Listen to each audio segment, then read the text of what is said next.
While I was overseas painting, my parents secretly sold my studio to bankroll my brother's startup. Paint somewhere else, they shrugged. I laughed and asked if they had read the deed.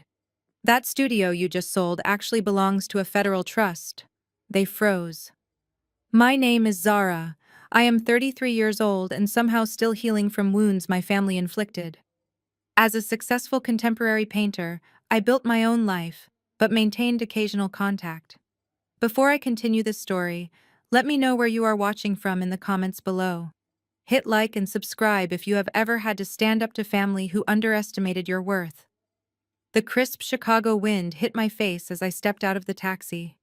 After a 6-month art residency in Paris, I was exhausted, but incredibly eager to get back to my own creative space. My studio was a beautiful, exposed brick building on the edge of the arts district. I had poured my heart into it. I grabbed my heavy suitcases and walked up to the familiar green door. I reached for my keys, but stopped cold. The antique brass lock I loved so much was gone. In its place was a cheap, shiny silver keypad. I blinked, thinking jet lag was playing tricks on my mind. Then I heard the unmistakable sound of breaking glass and heavy machinery coming from the alley out back. I dropped my bags right there on the sidewalk and sprinted around the corner of the building. My breath caught in my throat. A massive green dumpster sat in the alley filled to the brim with debris, but it was not just broken drywall and old pipes. Sticking out of the top of the pile were pieces of my custom canvas frames. My heart hammered against my ribs as I stepped closer. Laying right there on top of the garbage was a large abstract painting I had spent 3 months perfecting before I left for France.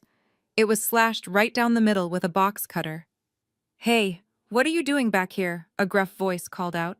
I spun around to see a burly construction foreman in a yellow hard hat walking toward me with a clipboard. "What am I doing?" I yelled, my voice shaking with a mix of rage and disbelief. "What are you doing?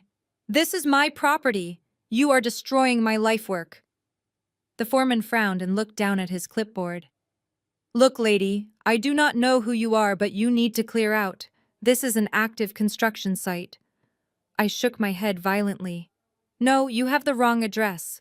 I own this building. I am Zara Williams. You need to stop your crew right now before I call the police." The foreman sighed heavily, pulled a crumpled piece of paper from his pocket, and shoved it toward my chest. "Call whoever you want," he said flatly. "We have a legal work order. The property was sold last month. We are gutting the interior for the new owner." I snatched the paper from his hand. My eyes frantically scanned the printed text. It was an official demolition permit. Down at the bottom, next to the property owner line, was a name that made my blood run completely cold. Apex Tech. That was the name of the shell company my brother Marcus had been trying to get off the ground for years. My own brother had somehow bought my studio while I was out of the country. No, that was impossible. He did not have the money, and I certainly never put the building on the market. My hands trembled as I pulled out my phone and dialed my mother, Eleanor. She picked up on the second ring. "Hello, Zara," she said. Her tone was casual, completely devoid of any warmth or welcome home excitement. "Mom, what is happening?" I demanded, gripping the phone so hard my knuckles turned white. "Why are there construction workers gutting my studio?" There was a brief pause on the line. Then my mother sighed heavily into the receiver, as if my sudden emotional distress was absolutely nothing more than a minor and very predictable annoyance to her otherwise perfectly planned peaceful afternoon. "Stop screaming in public, Zara," she said coldly. "It is extremely ungraceful and embarrassing for us all. We can discuss this situation like civilized adults. Get a cab right now and come directly over to the family house for Sunday dinner. We have some very important family business to explain to you. In the meantime, try to calm down, find a new hobby, and let your brother finally do his real work in peace." She hung up before I could say another single word. I stood alone on the sidewalk staring at my dead phone. My own mother had just dismissed the destruction of my livelihood as a minor inconvenience. My hands were shaking so badly that I could barely type. The drive felt like a blur of gray concrete and rising panic. I left my suitcases with the driver and marched up the pristine brick walkway of my parents' colonial home. I did not bother knocking. I pushed the heavy oak front door open and marched straight into the formal dining room. The scene before me made my stomach churn. My father, Reverend Thomas, sat at the head of the long mahogany table. My mother sat to his right, radiating an aura of smug satisfaction.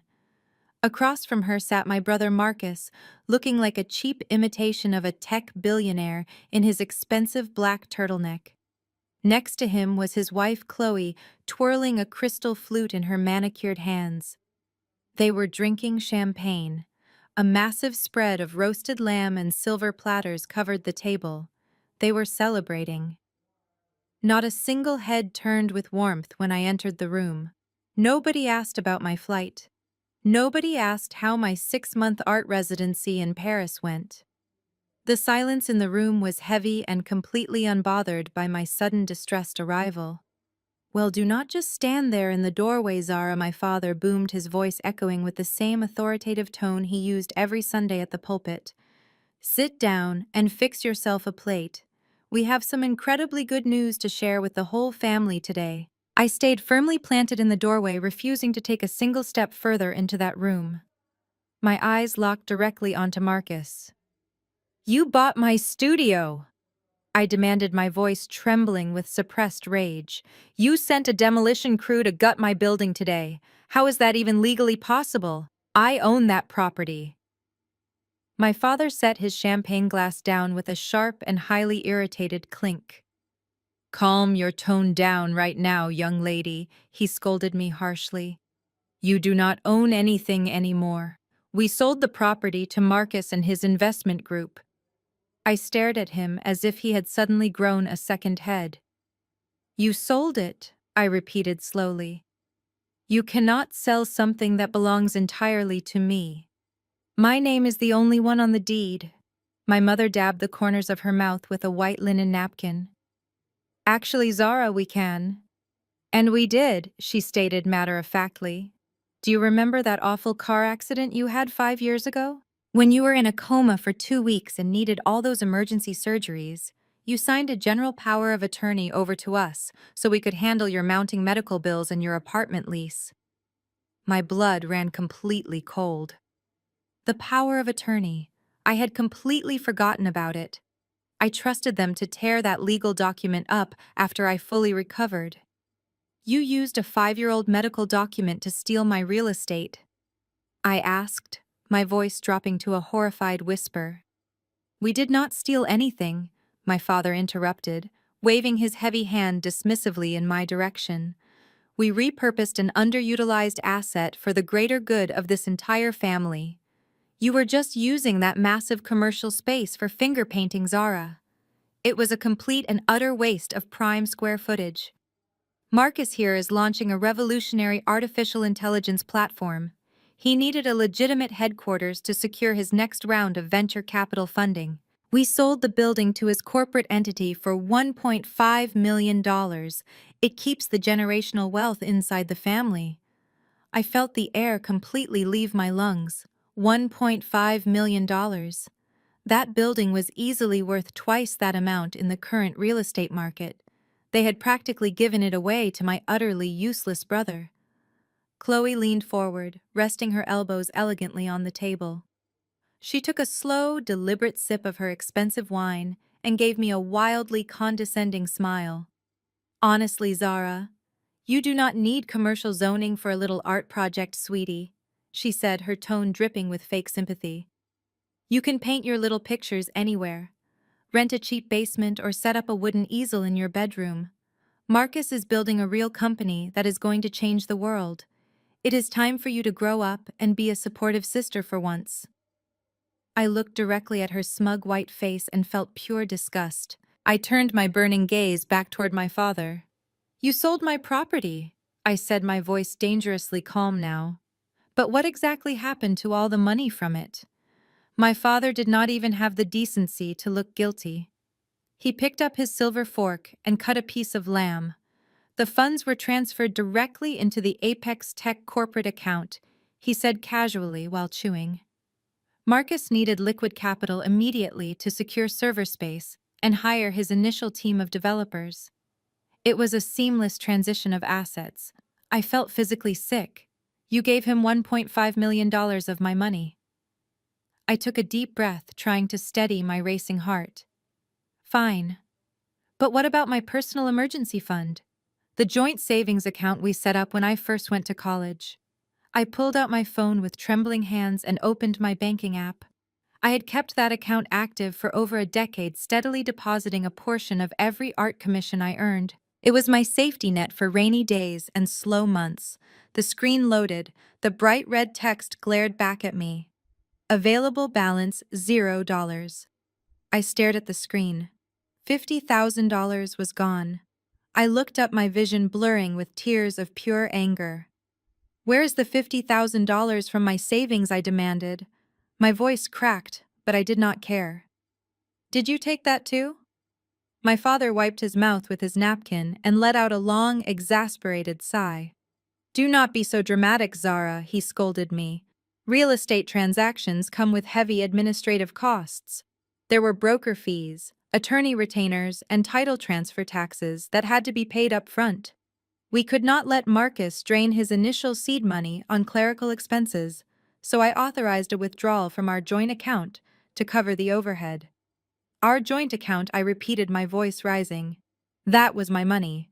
I earned every single penny of it painting murals and doing private commissions. You did not contribute a single dime to that account in 10 years. You stole my life savings to pay the fees for stealing my building."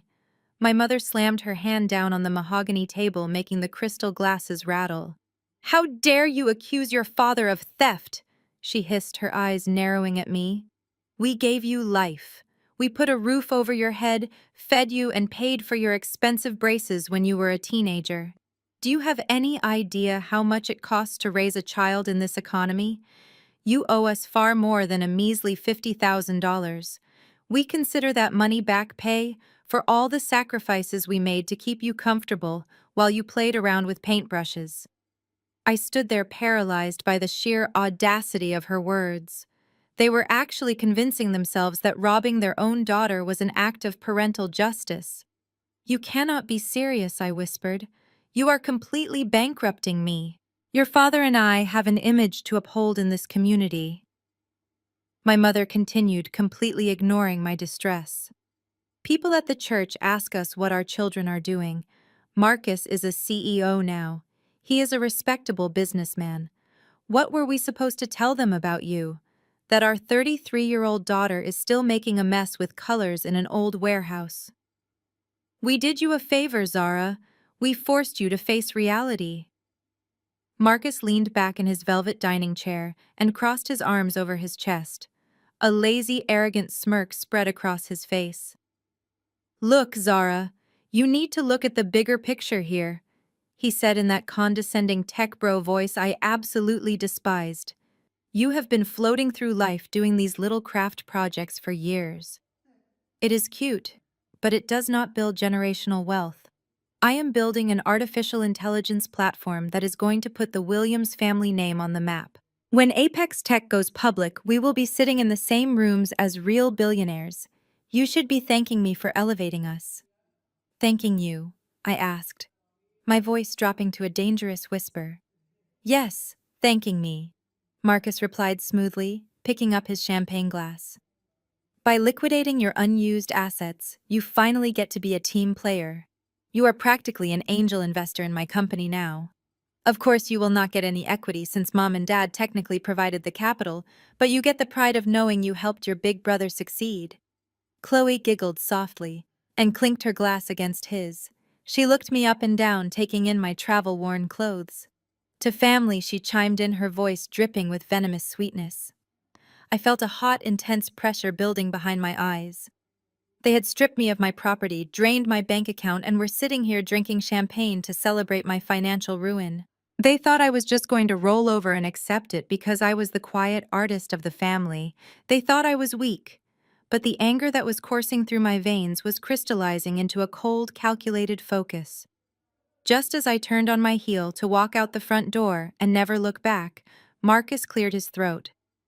Oh, before you leave, there is just one more tiny piece of housekeeping we need to take care of, he said. Marcus reached down into the sleek leather briefcase resting by his feet. He pulled out a crisp manila folder and placed it squarely on the table. He slid it across the polished wood until it stopped right in front of me. Inside was a single piece of thick legal paper with several colorful sticky notes pointing to the bottom signature line. It is just a standard quitclaim deed, he said, waving his hand as if it were a restaurant receipt. The title insurance company is being ridiculously pedantic about the transfer. They saw your name on the original deed and are demanding a direct signature to clear up what they are calling a minor administrative hurdle. I stared at the document. My heart, which had been racing just moments ago, suddenly slowed down. A sharp realization pierced through the fog of my anger. The power of attorney they used was not bulletproof. The bank and the venture capital firm saw a loophole, and they wanted my explicit consent before moving forward. They needed me. I had something they desperately wanted. Why do you need my signature if the power of attorney was so perfectly legal? I asked, looking up at him. Marcus rolled his eyes and let out an exaggerated sigh. It is a bureaucratic formality, Zara. My investors are ready to release the next $3 million funding round by the end of the week. But their legal department will not wire the cash until this stupid piece of paper is filed with the county. Just sign the line so we can all move on with our lives. He held out a silver pen toward me. I looked at the pen. I looked at the smug, expectant faces of my family. They truly believed I was stupid enough to sign away my only remaining leverage so my brother could get $3 million while I was left with absolutely nothing. I am not signing that, I said, my voice steady and resolute. Chloe slammed her wineglass down on the table. Are you out of your mind? She snapped, her pale face flushing with sudden anger. You are going to hold up $3 million out of pure petty jealousy. This is exactly why you are still a struggling nobody, Zara. You do not understand how real business works. You are right, Chloe, I replied coldly. I do not understand a business model that relies on robbing family members to pay for startup costs. I will not sign it. You can figure out your own administrative hurdles. My father stood up, his large frame casting a long shadow over the dining table. Do not test my patience, girl, he boomed. You will sign that paper right now. We have already sold the property. It is done. You are only hurting your brother out of spite. It is not spite, it is self-respect. I shot back, taking a step away from the table. I am leaving, and you can expect to hear from my lawyer. Just as my hand touched the brass doorknob, my mother spoke. Her voice was not loud, but it was dripping with a chilling venom that stopped me in my tracks. If you walk out that door without signing that paper, you will be dead to this family, she said. But that is not all, Zara. You know how much influence your father and I have in this community. We built that church. We lead the congregation. If you try to sabotage your brother's future, I will make sure every single person in our social circle knows exactly what kind of selfish, bitter person you are. I turned to look at her. She was not bluffing. I will have you excommunicated, she continued, her eyes locking onto mine with ruthless determination. I will tell the church elders that you have lost your mind. I will tell them you are greedy and spiteful. Your aunts, your uncles, your cousins, they will all cut you off. You will have no family. You will have no community. You will be completely alone. Just sign the deed and we can forget this ugly little tantrum ever happened. The silence in the dining room was deafening. They were using the one thing they thought I feared losing the most. My connection to my roots, my family, my community. They expected me to break down. They expected me to cry and beg for their forgiveness before eagerly grabbing the pen to secure their love. But I did not cry. There were no tears left in me. The hollow ache in my chest had completely vanished, replaced by a deep, quiet fury. I looked at the four of them sitting in their beautiful dining room, paid for by the congregation they manipulated, and the daughter they robbed. Do whatever you have to do, Mother, I said calmly. I opened the heavy front door and stepped out into the crisp evening air, leaving the unsigned document sitting on the table. The door clicked shut behind me, severing my ties to the only family I had ever known. But as I walked down the driveway toward my waiting cab, I did not feel broken. I felt dangerously free. They had taken my studio and my savings. But by demanding my signature, they had just confirmed that I still held the winning card. They just did not realize it yet. I spent the next few days in a quiet hotel downtown, refusing to answer any calls from my family. Sunday morning arrived with a heavy gray sky pouring rain over the Chicago streets. I sat by the window with a cup of bitter black coffee, watching the water streak down the glass. Right around 11 o'clock, my phone sitting on the nightstand vibrated. Then it vibrated again. Within 60 seconds, it began buzzing continuously like an angry hive of bees. I walked over and picked it up. My screen was completely flooded with notifications. They were all text messages from people in my father's congregation. My aunts, my uncles, members of the choir, and the church elders were all suddenly reaching out to me at the exact same time. I swiped open the first message from my Aunt Beatrice. It read, "Zara, I am praying for your soul. How could you let the devil turn your heart against your own flesh and blood? Stop this foolish pride and let your brother have his blessing." I frowned and opened another text, this one from Deacon Hayes. "A good Christian woman supports her family. Do not let greed destroy your father's legacy. Sign the papers, Zara. God is watching." My stomach twisted into a tight knot. I knew exactly what was happening. I opened my laptop and navigated to the church website, clicking on the live stream of the Sunday service. The video buffered for a moment before the grand sanctuary filled my screen. The pews were packed. The stained glass windows cast colorful light across the altar. Standing behind the heavy wooden podium was my father, Reverend Thomas. He was sweating profusely, gripping the edges of the pulpit with both hands as his voice boomed through the speakers. He was performing. It was the climax of his sermon. "We live in a world consumed by selfishness," my father preached, his voice trembling with manufactured emotion. "We raise our children in the light. We feed them. We clothe them. We give them every advantage. And yet sometimes the devil takes root in their hearts. Sometimes a daughter becomes so obsessed with earthly possessions that she tries to sabotage her own brother's righteous path." A low murmur of agreement rippled through the congregation. "Amen," someone shouted from the back. My father wiped his forehead with a white handkerchief. "When God opens a door for the men of this family to build a legacy, to create jobs, to elevate our community, the enemy will always try to shut it," he shouted. And sometimes the enemy is sitting at your own dinner table. Sometimes the enemy is the sister who refuses to move out of the way of progress because she wants it all for her own selfish vanity. I watched in absolute disgust as the camera panned to the front row. My mother Eleanor was sitting there, dabbing her dry eyes with a tissue, playing the role of the heartbroken matriarch perfectly. Right beside her sat Marcus, looking incredibly solemn and dignified in his tailored suit. Chloe sat next to him, nodding along devoutly as if she had not just mocked my art career at our family dinner. My father was using the sacred pulpit to run a public smear campaign against me. He was weaponizing his congregation to pressure me into signing that quitclaim deed. He was painting Marcus as a visionary martyr, and me as a greedy, rebellious villain, holding back a $3 million blessing from heaven. The live chat next to the video stream was moving a mile a minute. Church members were typing out prayers for my parents and expressing their deep disappointment in me. People I had known since I was a little girl. People who used to praise my paintings and hug me after every Sunday school class.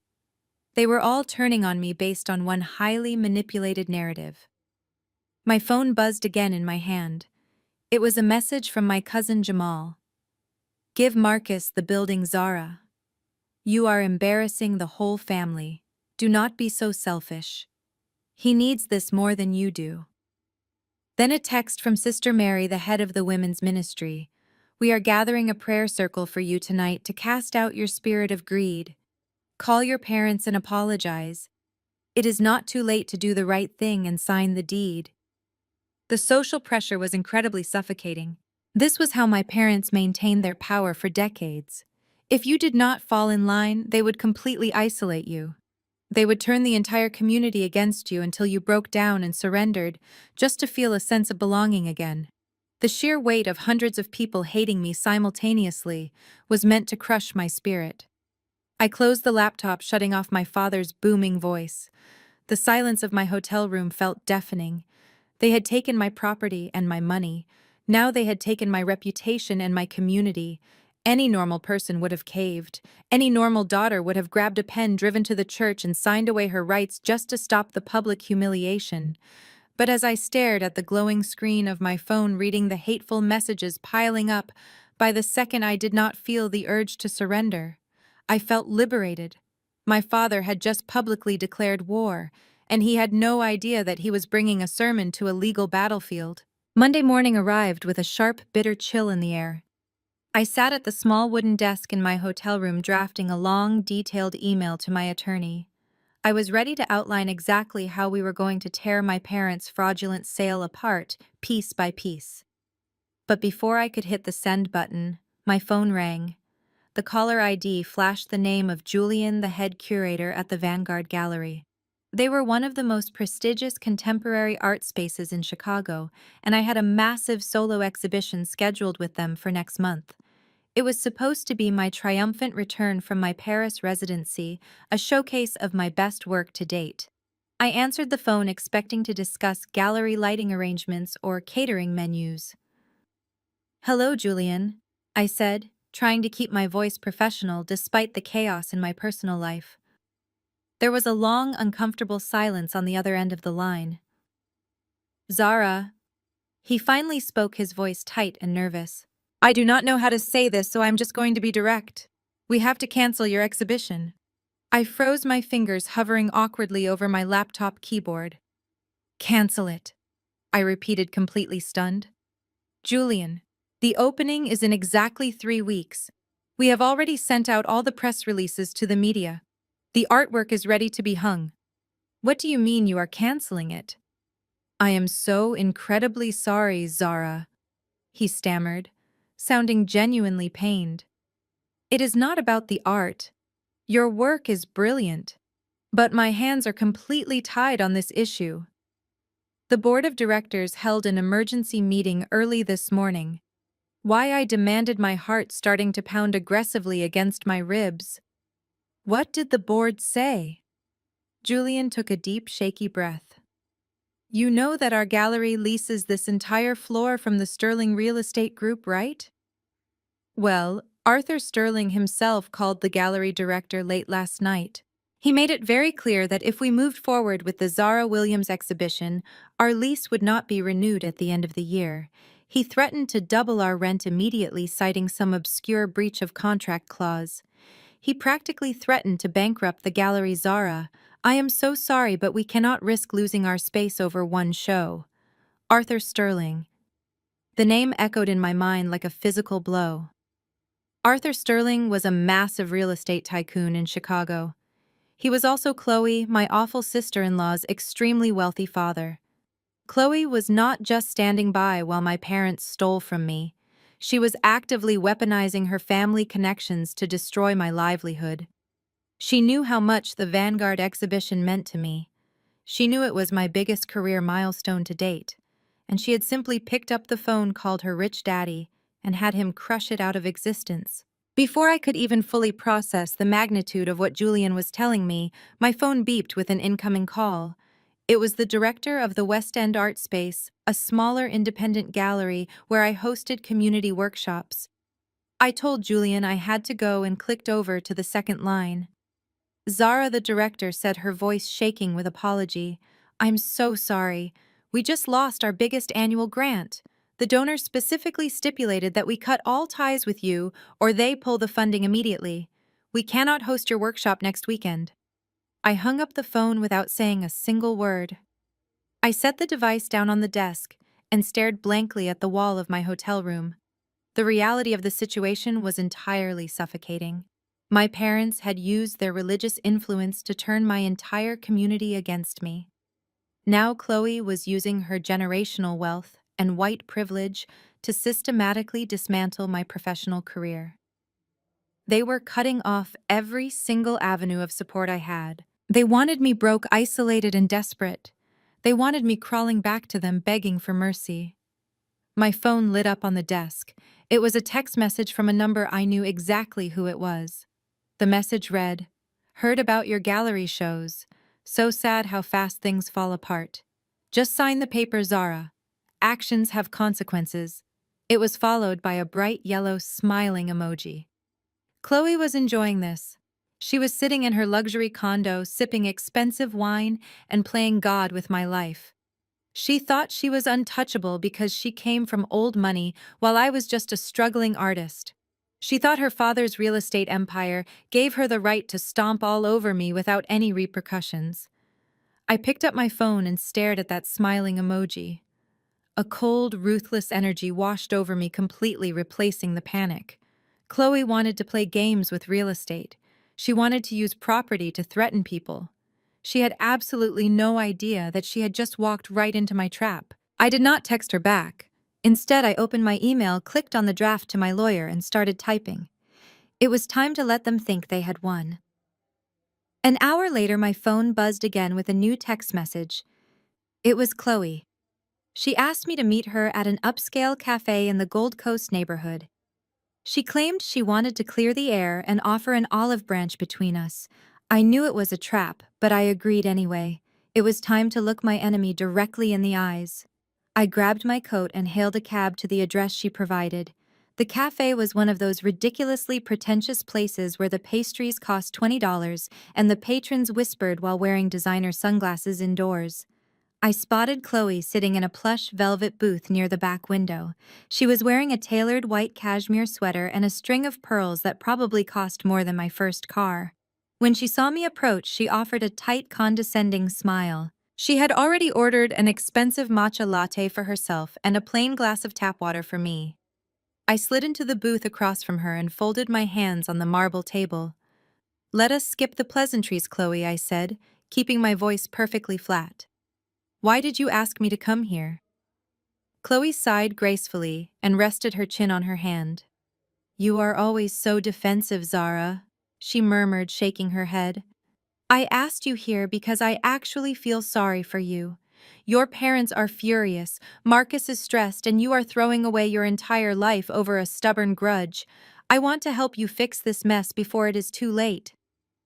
"Help me," I repeated, staring at her. "You just had your father threaten 2 major art galleries into canceling my exhibitions. Is that what you call helping?" Chloe waved her manicured hand as if swatting away a minor annoyance. "Oh, please let us not be overly dramatic," she scoffed. "My father is a businessman. He protects his investments. When he found out that a disgruntled family member was trying to sabotage my husband's company, he naturally took steps to isolate the threat. You have to understand, Zara, that the real world does not operate on feelings and finger painting. Real business requires ruthless decisions. Marcus is building something substantial. He is dealing with venture capitalists and tech developers.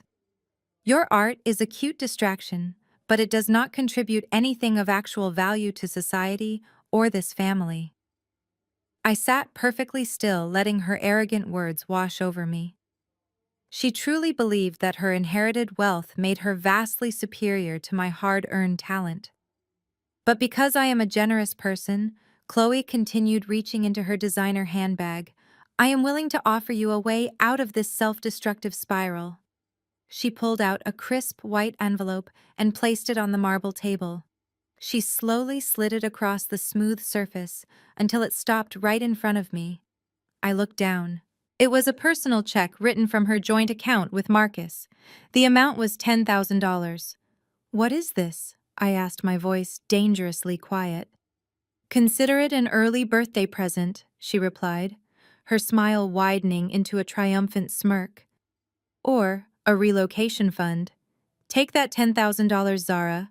Go rent a nice little basement somewhere and buy yourself some fresh canvases. Take a vacation. Clear your head. In exchange, all you have to do is sign the quitclaim deed right now." She pulled the familiar legal document out of her bag and laid it gently next to the check, along with a gold-plated pen. And the galleries? I asked, maintaining my blank expression. Chloe chuckled softly. If you sign the paper and promise to stop this ridiculous tantrum, I will have my father make a phone call this afternoon. Your little art shows will be back on the schedule by dinner time. You see, Zara, you cannot win a war against people who own the battlefield. So take the money, sign the paper, and go back to your quiet little life. I looked at the $10,000 check. It was a fraction of what they had stolen from me. It was hush money designed to make me comply. I looked up at Chloe. Her blue eyes were shining with the absolute certainty that she had just bought my submission. I slowly reached out and picked up the check. Chloe leaned back in her booth, looking thoroughly satisfied. Then, keeping my eyes locked dead onto hers, I pinched the edges of the thick paper. I pulled my hands in opposite directions. The sound of tearing paper was loud and sharp in the quiet cafe. Chloe's smug smile instantly vanished. Her jaw dropped slightly as I stacked the torn halves together and ripped them again. I placed the 4 shredded pieces of the check neatly on top of her unsigned quitclaim deed. Keep your spare change, Chloe, I said, my voice completely calm and devoid of emotion. I do not want your money, and I certainly do not want your pity. You and your father do not own my battlefield. Chloe's face flushed a deep, furious red. Her mask of polite high society charm completely shattered. You stupid, arrogant girl, she hissed, leaning aggressively across the table. You think you are so smart. I tried to be nice to you. I tried to throw you a lifeline. But if you want to play it this way, I swear to God, I will crush you. I will make sure no gallery in this entire state ever looks at your portfolio again. I will make sure you are blacklisted from every art space in Chicago. You will be completely ruined. I stood up from the booth and looked down at her red, angry face. You cannot ruin something you do not understand, I replied smoothly. I turned my back on her and walked out of the cafe, leaving her fuming alone in the velvet booth. The war had officially escalated, and I was finally ready to make my next move. I returned to my hotel room with a new sense of clarity. The fear that had gripped me just a few days ago was completely gone. In its place was a sharp, strategic focus. I sat down at the small desk and opened my laptop, ready to finish the email to my attorney. But before I could type a single word, my cell phone rang. I glanced at the screen. The caller ID displayed a local Chicago number, but it was not one I recognized. I picked it up and pressed the phone to my ear. "Hello?" I said cautiously. "Is this Zara Williams?" a deep male voice asked on the other end of the line. "Yes, this is she." "Who is calling?" "This is Detective Miller with the Chicago Police Department, District 18. I am calling regarding a police report filed earlier this morning by an Eleanor Williams. She is your mother, correct?" My stomach gave a sudden violent lurch, but I forced my voice to remain steady. "Yes, she is my mother. Is everything okay? Has something happened to her? She is fine physically," the detective replied, his tone completely flat and professional. "However, she came into the precinct today to report a grand larceny. A platinum diamond heirloom brooch valued at $25,000 was taken from her master bedroom. According to her statement, you were at the family residence this past Sunday for dinner. She claims you became highly agitated, demanded money, and then left the house abruptly. She is officially naming you as the primary suspect in the theft." I sat perfectly still. The silence in my hotel room was absolute. My own mother had just accused me of a felony. "Detective, that is an absolute lie," I said, gripping the phone tightly. "I was at the house for less than 20 minutes. I never went upstairs. I never went anywhere near her bedroom. We had a verbal argument in the dining room, and I walked straight out the front door." "I understand you are upset, Ms. Williams," Detective Miller said, sounding bored. "But your mother was very specific. She stated that you are currently experiencing severe financial difficulties and that you explicitly threatened the family before storming out. Given the high value of the stolen property, this is a felony investigation. I need you to come down to the precinct this afternoon to make a formal statement. If you do not cooperate, I will have no choice but to issue a warrant for your arrest." The threat hung heavy in the air. A warrant, arrest, jail time. They were actually trying to put me behind bars. "I will be there in an hour," I told the detective, my voice remarkably calm. "Good," he said, and hung up the phone.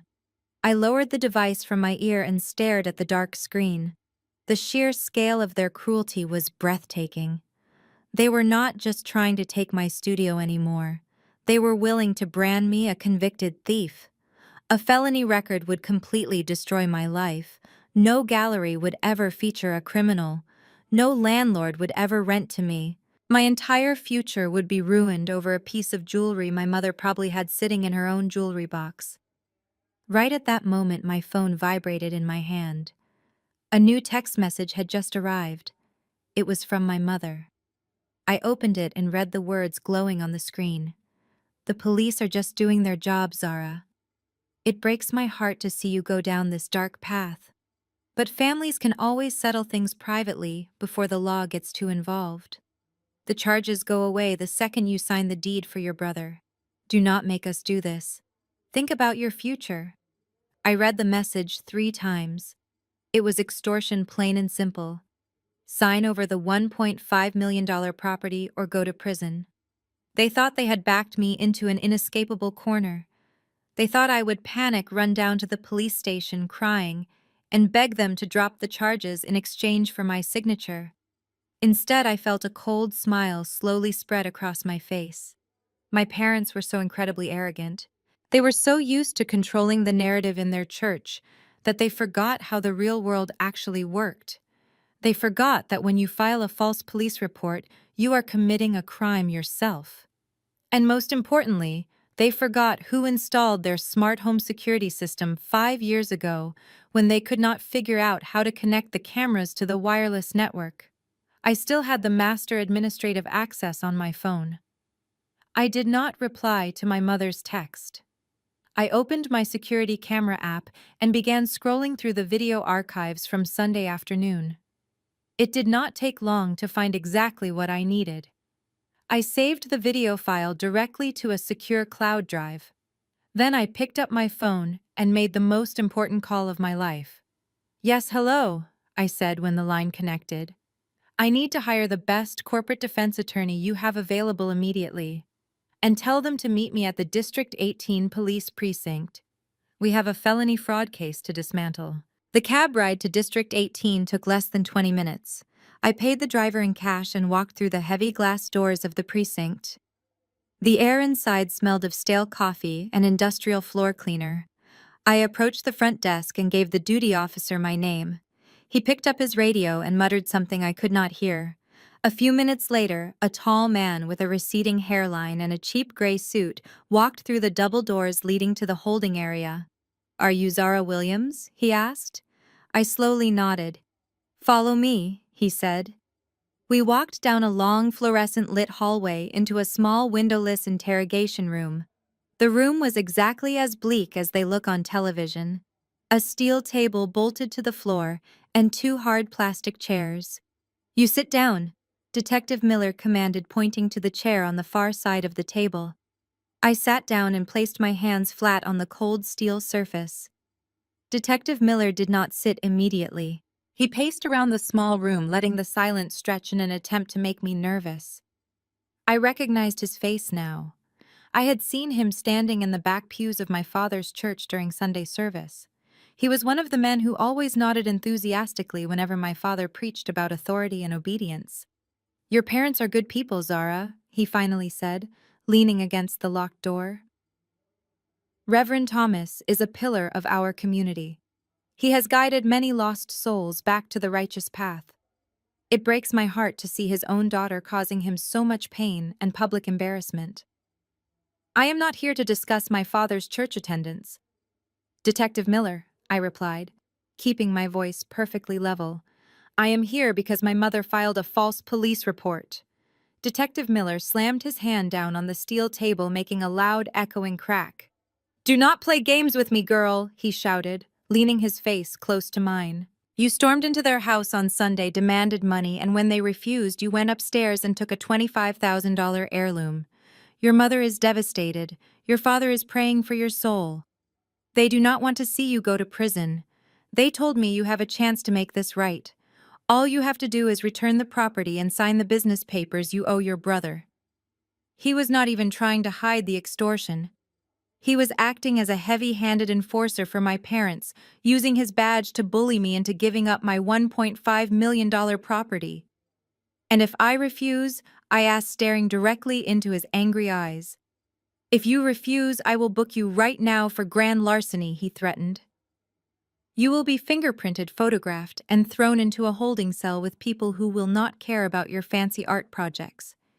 You will stay there until the judge sets a bail you cannot afford. You will have a felony record. Your career will be completely over. Is your stubborn pride really worth throwing your entire life away? I looked at the digital clock on the wall.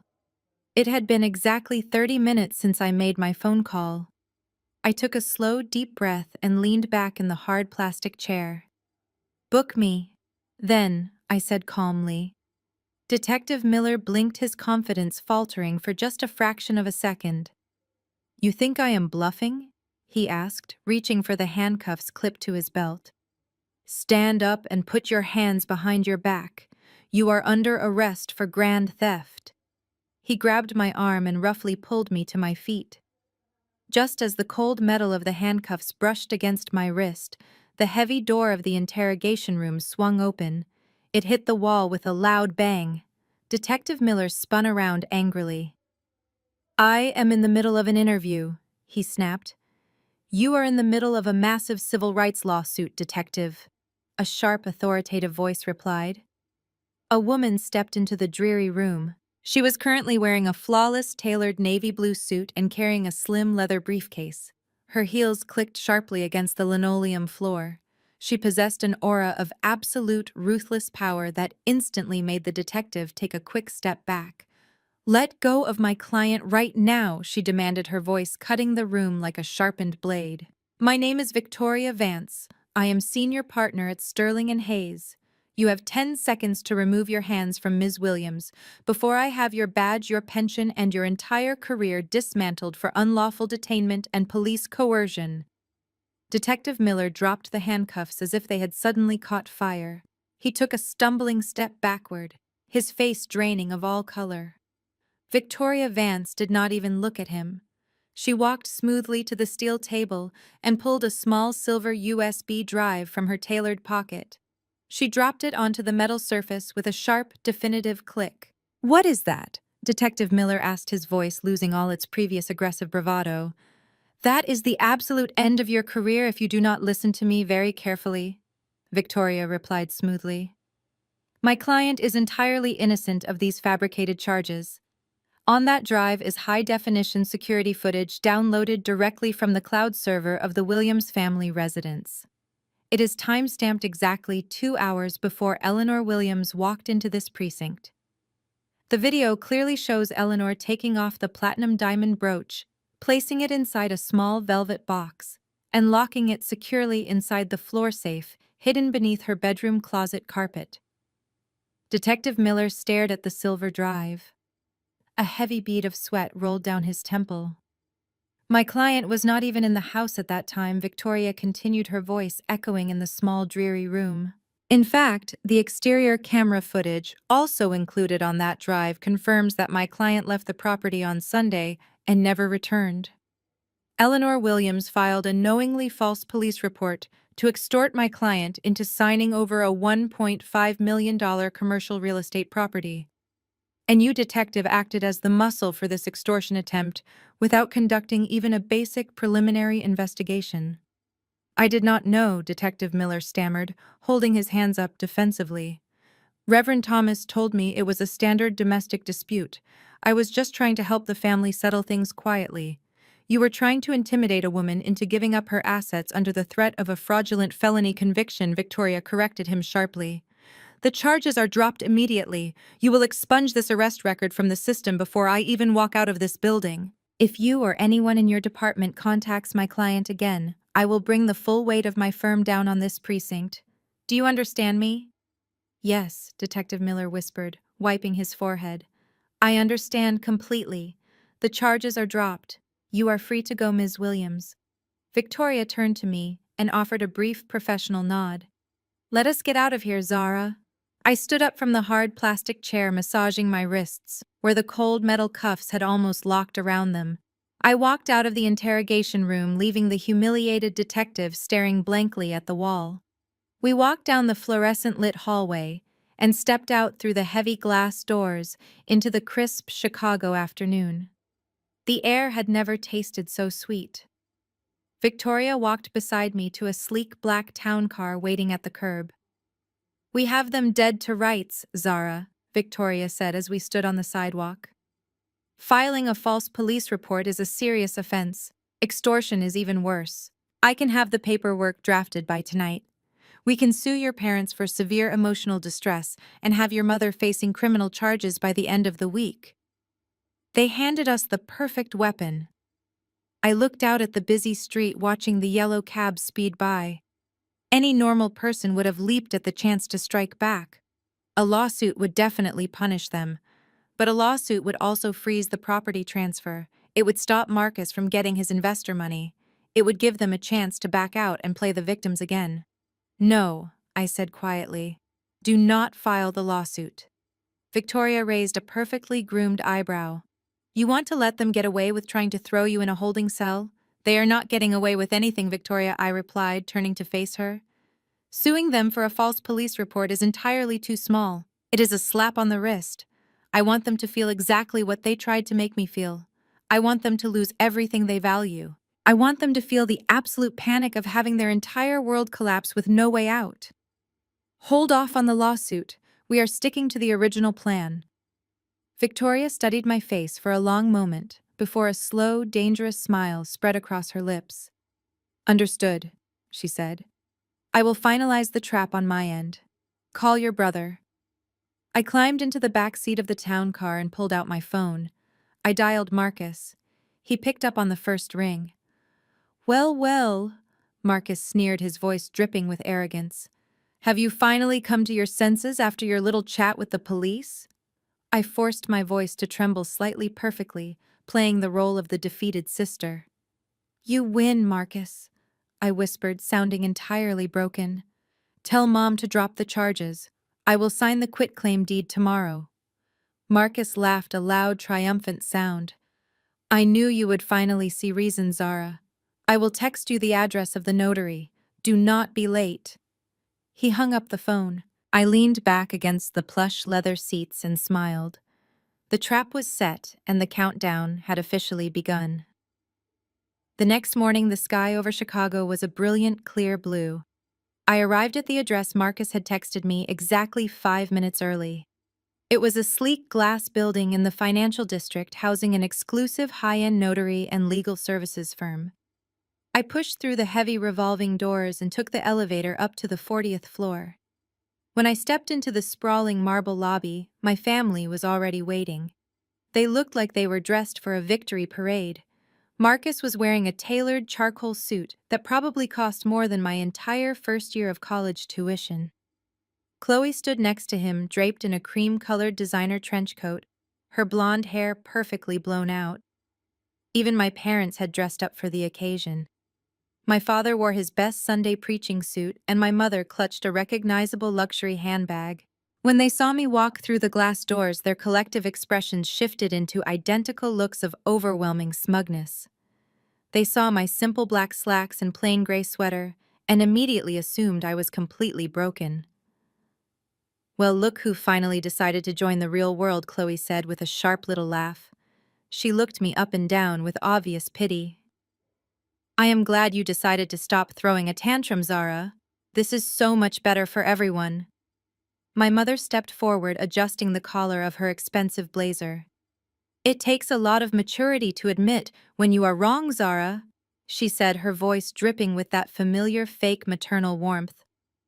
I told your father that you would eventually learn your place. You just needed a little push to see the bigger picture. I have already called Detective Miller to drop the unfortunate misunderstanding from yesterday.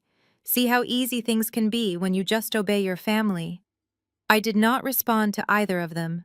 I kept my face entirely blank, a perfect, unreadable canvas. Let us just get this over with, I said quietly, keeping my eyes fixed on the receptionist's desk. Marcus smirked and gestured toward a private glass-walled conference room. After you, little sister, he sneered. We walked into the conference room where a sharply dressed notary public was waiting at the head of a long mahogany table. The notary pushed a thick manila folder across the polished wood. Inside was the exact same quitclaim deed Marcus had thrown at me during Sunday dinner. I pulled out the chair and sat down. I picked up the document and began to read. I read every single line very carefully. I felt the heavy, impatient stares of my family boring into the side of my head. Marcus tapped his expensive leather shoes against the floor. Chloe let out a loud, dramatic sigh of annoyance. They thought I was hesitating out of grief or fear. They had absolutely no idea that I was actually reading the text to verify that the specific legal phrasing of the transfer remained exactly as I needed it to be. The clause was there. By signing this document, I was legally transferring all my current interest in the property directly to Apex Tech, making Marcus the sole and primary occupant, holding all associated liabilities. It was perfect. It was a beautifully crafted death warrant for his company. Are you going to read it all day, or are you going to sign it? Marcus snapped, crossing his arms over his chest. My investors are waiting for my confirmation call. Time is money, Zara. Not that you would understand that.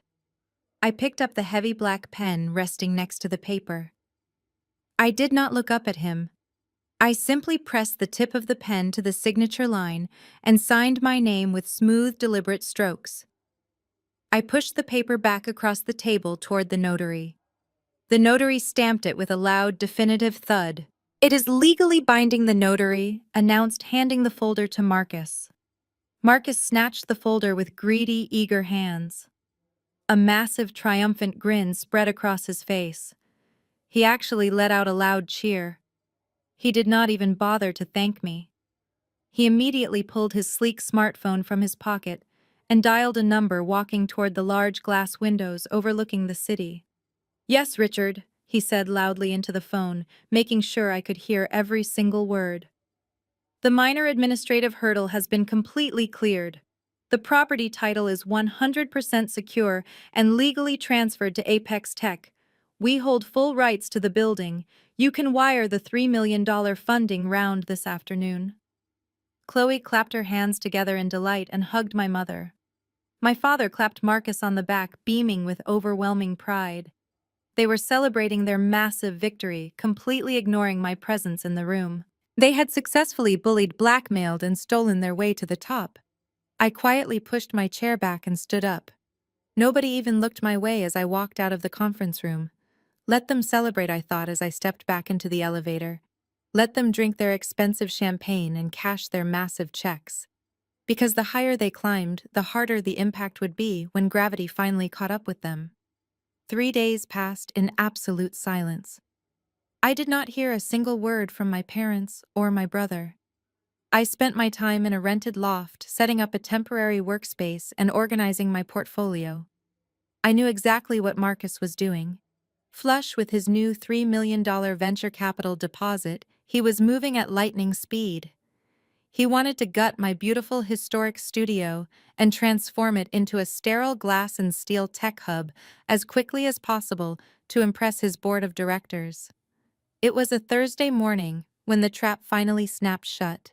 I was not there to see it happen, but my lawyer Victoria had eyes on the ground. She later described the entire glorious scene to me in vivid detail. Marcus had hired a massive non-union demolition crew, paying them double time to rip out the interior of my building. He and Chloe were standing on the sidewalk across the street, drinking expensive lattes and wearing matching white hard hats.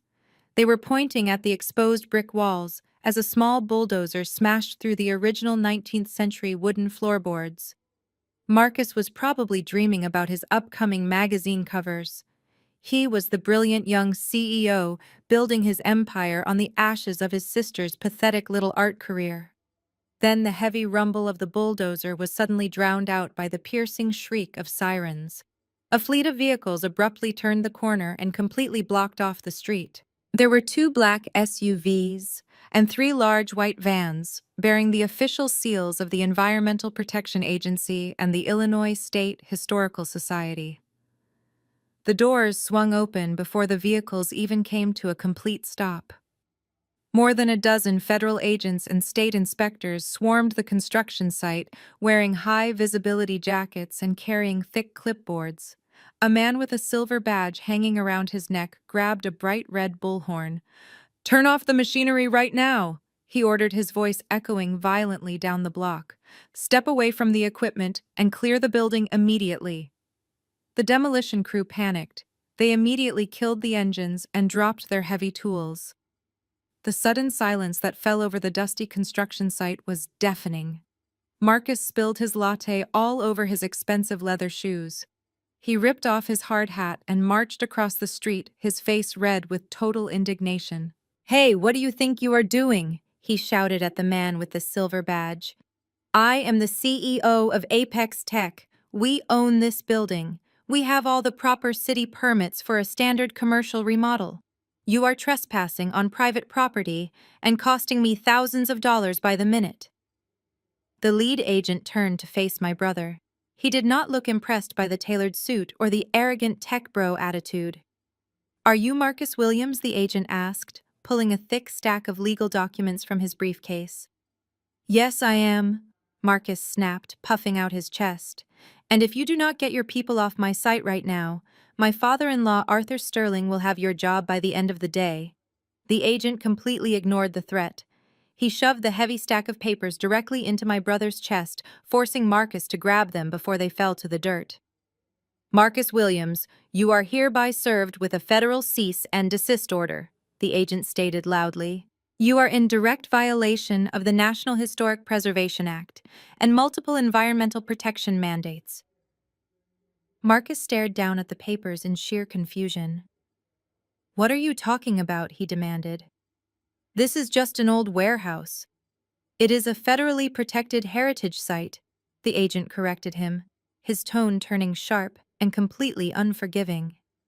"The foundation you are currently destroying was an undocumented but officially verified stop on the Underground Railroad. It was placed into an irrevocable federal historical trust 2 years ago." Chloe, who had just rushed over to stand next to Marcus, let out a sharp gasp. "A trust," she repeated, her voice trembling. "No, that is impossible. We just cleared the title. We have the quitclaim deed from the previous owner." The agent looked at Chloe with a mixture of pity and absolute disdain. "A quitclaim deed only transfers the rights of the occupant," he explained coldly. "It does not override a federal trust. You do not own this building. You never did. You merely assumed the liability of the lease. And by initiating unauthorized demolition on a protected historical site, you have just triggered a massive federal investigation." Marcus stood frozen in the settling dust. The color completely drained from his face, leaving him looking pale and terrified. He looked down at the demolished 19th-century floorboards that his bulldozer had just ripped apart. He finally realized that the minor administrative hurdle he forced me to sign away was actually a loaded gun, and he had just pulled the trigger himself. "Secure the perimeter," the agent shouted to his team. "Nobody touches a single brick until the federal investigators arrive." The construction workers hastily packed their bags and fled the scene, wanting absolutely nothing to do with a federal crime. Marcus and Chloe were left standing alone on the sidewalk, surrounded by government agents and yellow crime scene tape. The shiny new headquarters of Apex Tech was now an active federal crime scene. My brother had his $3 million funding, but he had just bulldozed a national monument to get it. I was standing in the middle of my temporary loft, mixing a vibrant shade of cobalt blue on my palette, when my cell phone shattered the quiet room. It was vibrating so violently against the wooden table that it nearly rattled off the edge. I glanced at the screen. It was Marcus. I took my time wiping the wet paint from my hands with a rag before picking up the device and swiping the answer button. "Zara, what the hell did you do?" Marcus screamed into the receiver. His voice was completely frantic, cracking with panic. The confident, arrogant tech CEO from the notary office was entirely gone.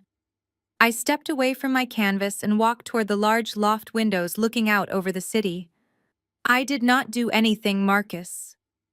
I replied, my voice perfectly smooth and unbothered. I have been painting all morning. Do not lie to me, he yelled, breathing heavily, as if he had just sprinted a mile. The Environmental Protection Agency just raided my construction site. They brought state historical inspectors with them. They shut down the entire operation and kicked my crew off the property. Did you call them? Did you submit a fake tip that the building was full of asbestos just to stall my project? Tell me you called them, Zara. Tell me this is just one of your petty revenge stunts. I let out a soft, humorless laugh. I did not call anyone, Marcus, I said. I did not need to.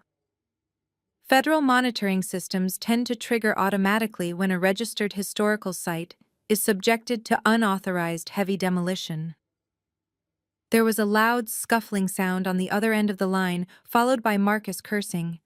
Then a new voice pierced through the speaker. It was Chloe, and she was absolutely hysterical. "Listen to me, you bitter little failure!" Chloe shrieked, her voice echoing shrilly in my ear.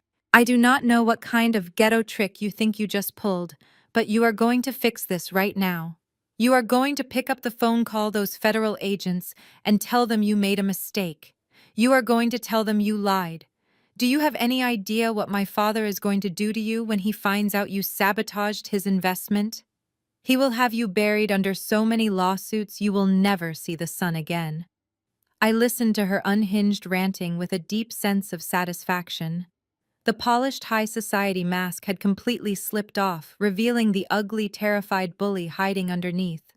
She was used to snapping her fingers and having all of her problems disappear. She was used to intimidating people with her wealth and her status. But none of that mattered against the federal government. "You cannot sue someone for your own negligence, Chloe," I replied coldly. "And this is not a trick. This is the reality of commercial real estate. Something your highly experienced father should have taught you before you decided to play business with my property." "What are you talking about?" Marcus demanded, having apparently snatched the phone back from his screaming wife. "What heritage site? We have the title. We have the deed. The property is completely clear. We use the power of attorney." "You have the leasehold, Marcus," I corrected him. "You assumed the rights and liabilities of the occupant. But if you had actually acted like a real business professional instead of a spoiled child playing with venture capital money, you would have done your due diligence." "Tell me, Marcus, when you processed the title transfer, did you order a new comprehensive geological and historical survey of the land?"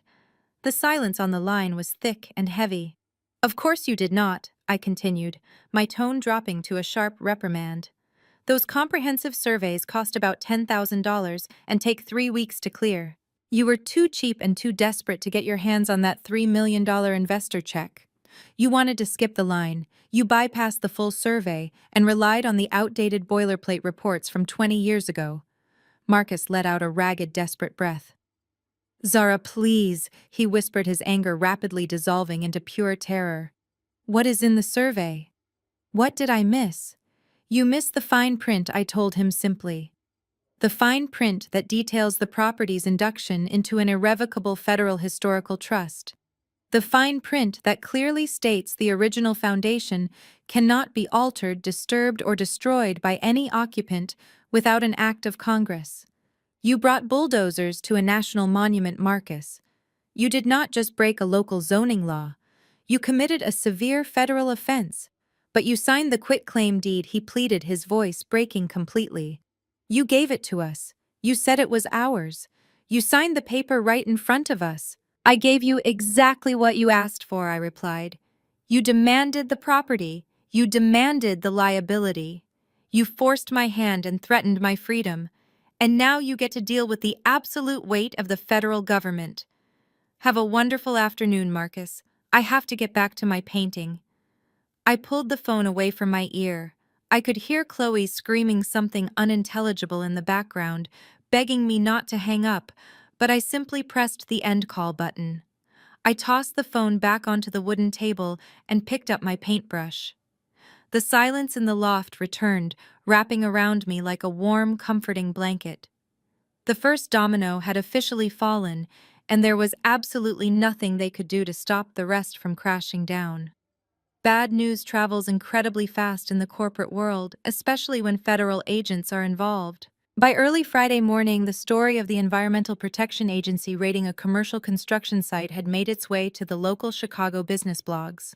I did not have to leave my loft to know exactly what was happening, because Victoria was giving me hourly updates. The venture capital firm that had promised Marcus the $3 million funding round had a strict zero-tolerance policy for legal liabilities. Their compliance department flagged the federal cease and desist order within hours of the raid.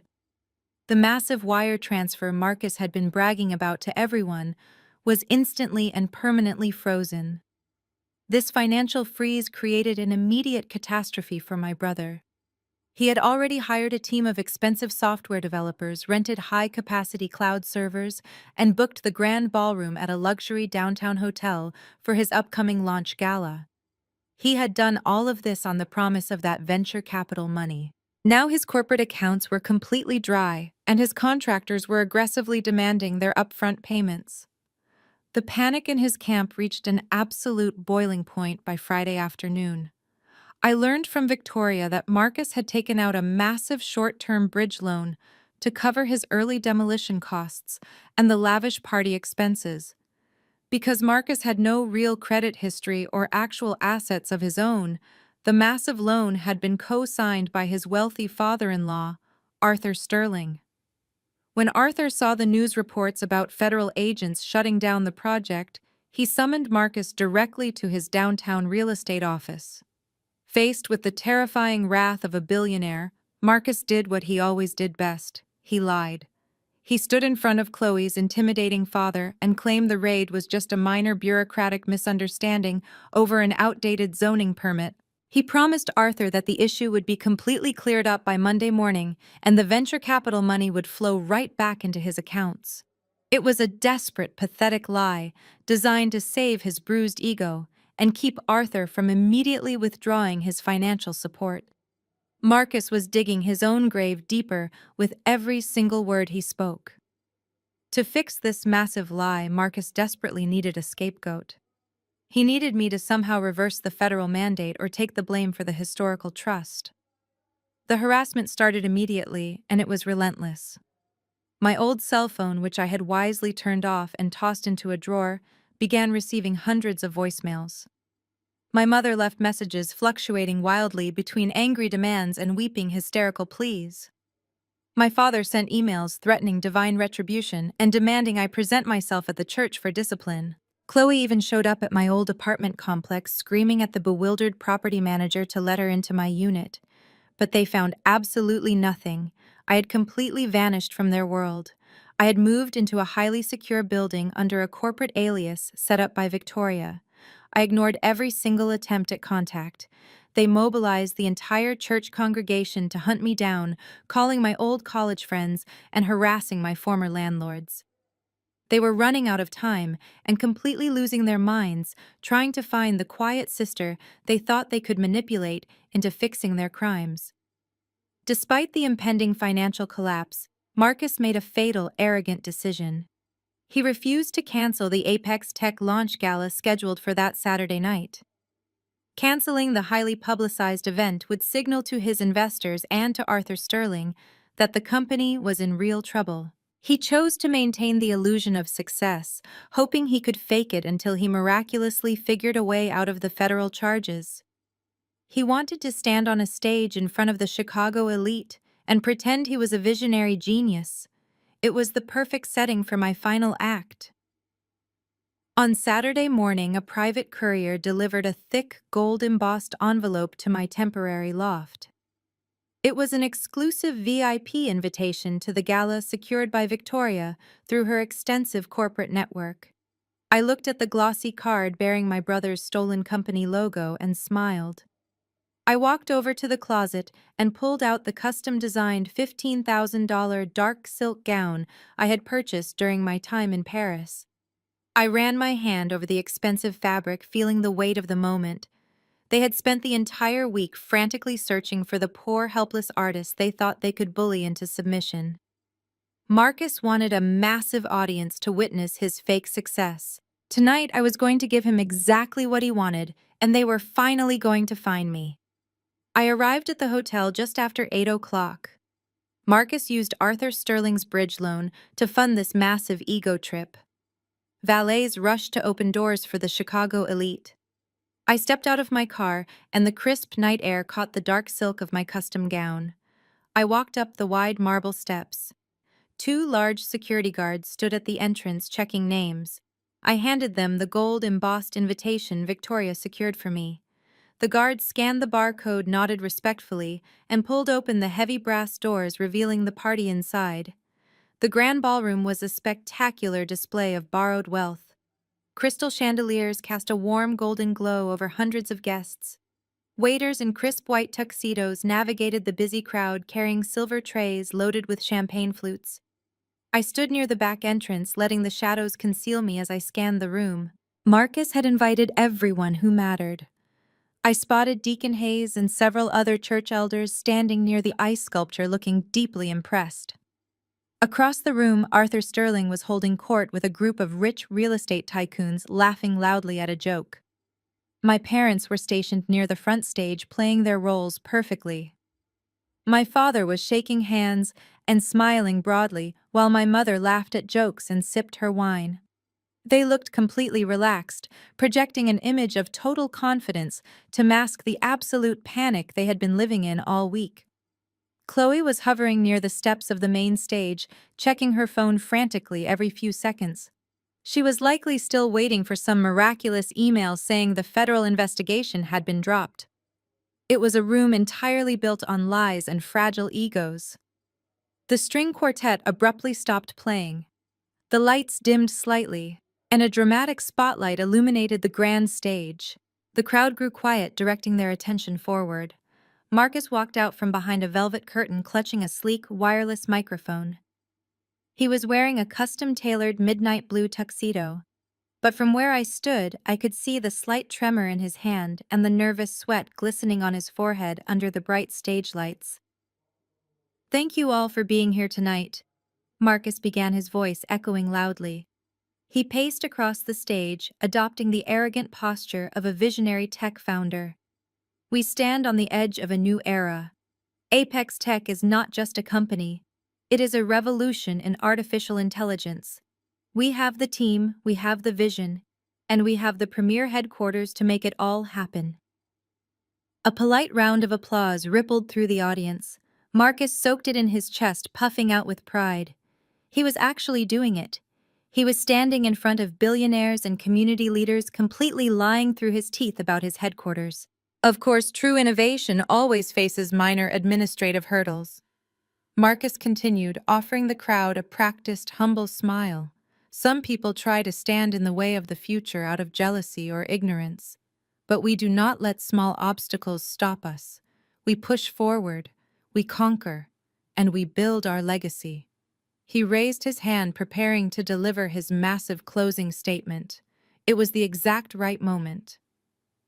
I stepped out of the shadows and walked directly into the center aisle of the ballroom.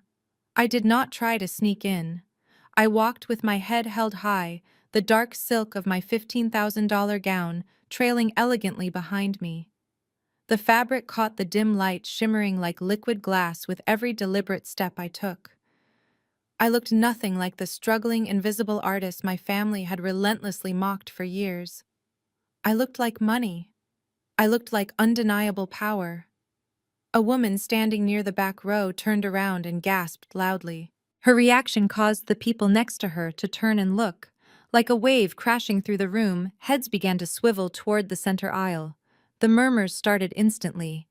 People from the church recognized my face, but could not reconcile it with the glamorous, powerful woman walking past them. My mother turned around and the wine glass literally slipped from her hand, shattering against the floor. Marcus saw the commotion. His eyes locked onto me from the stage. The arrogant, confident smile melted off his face, instantly replaced by a look of sheer, unadulterated terror. He lowered the microphone slowly.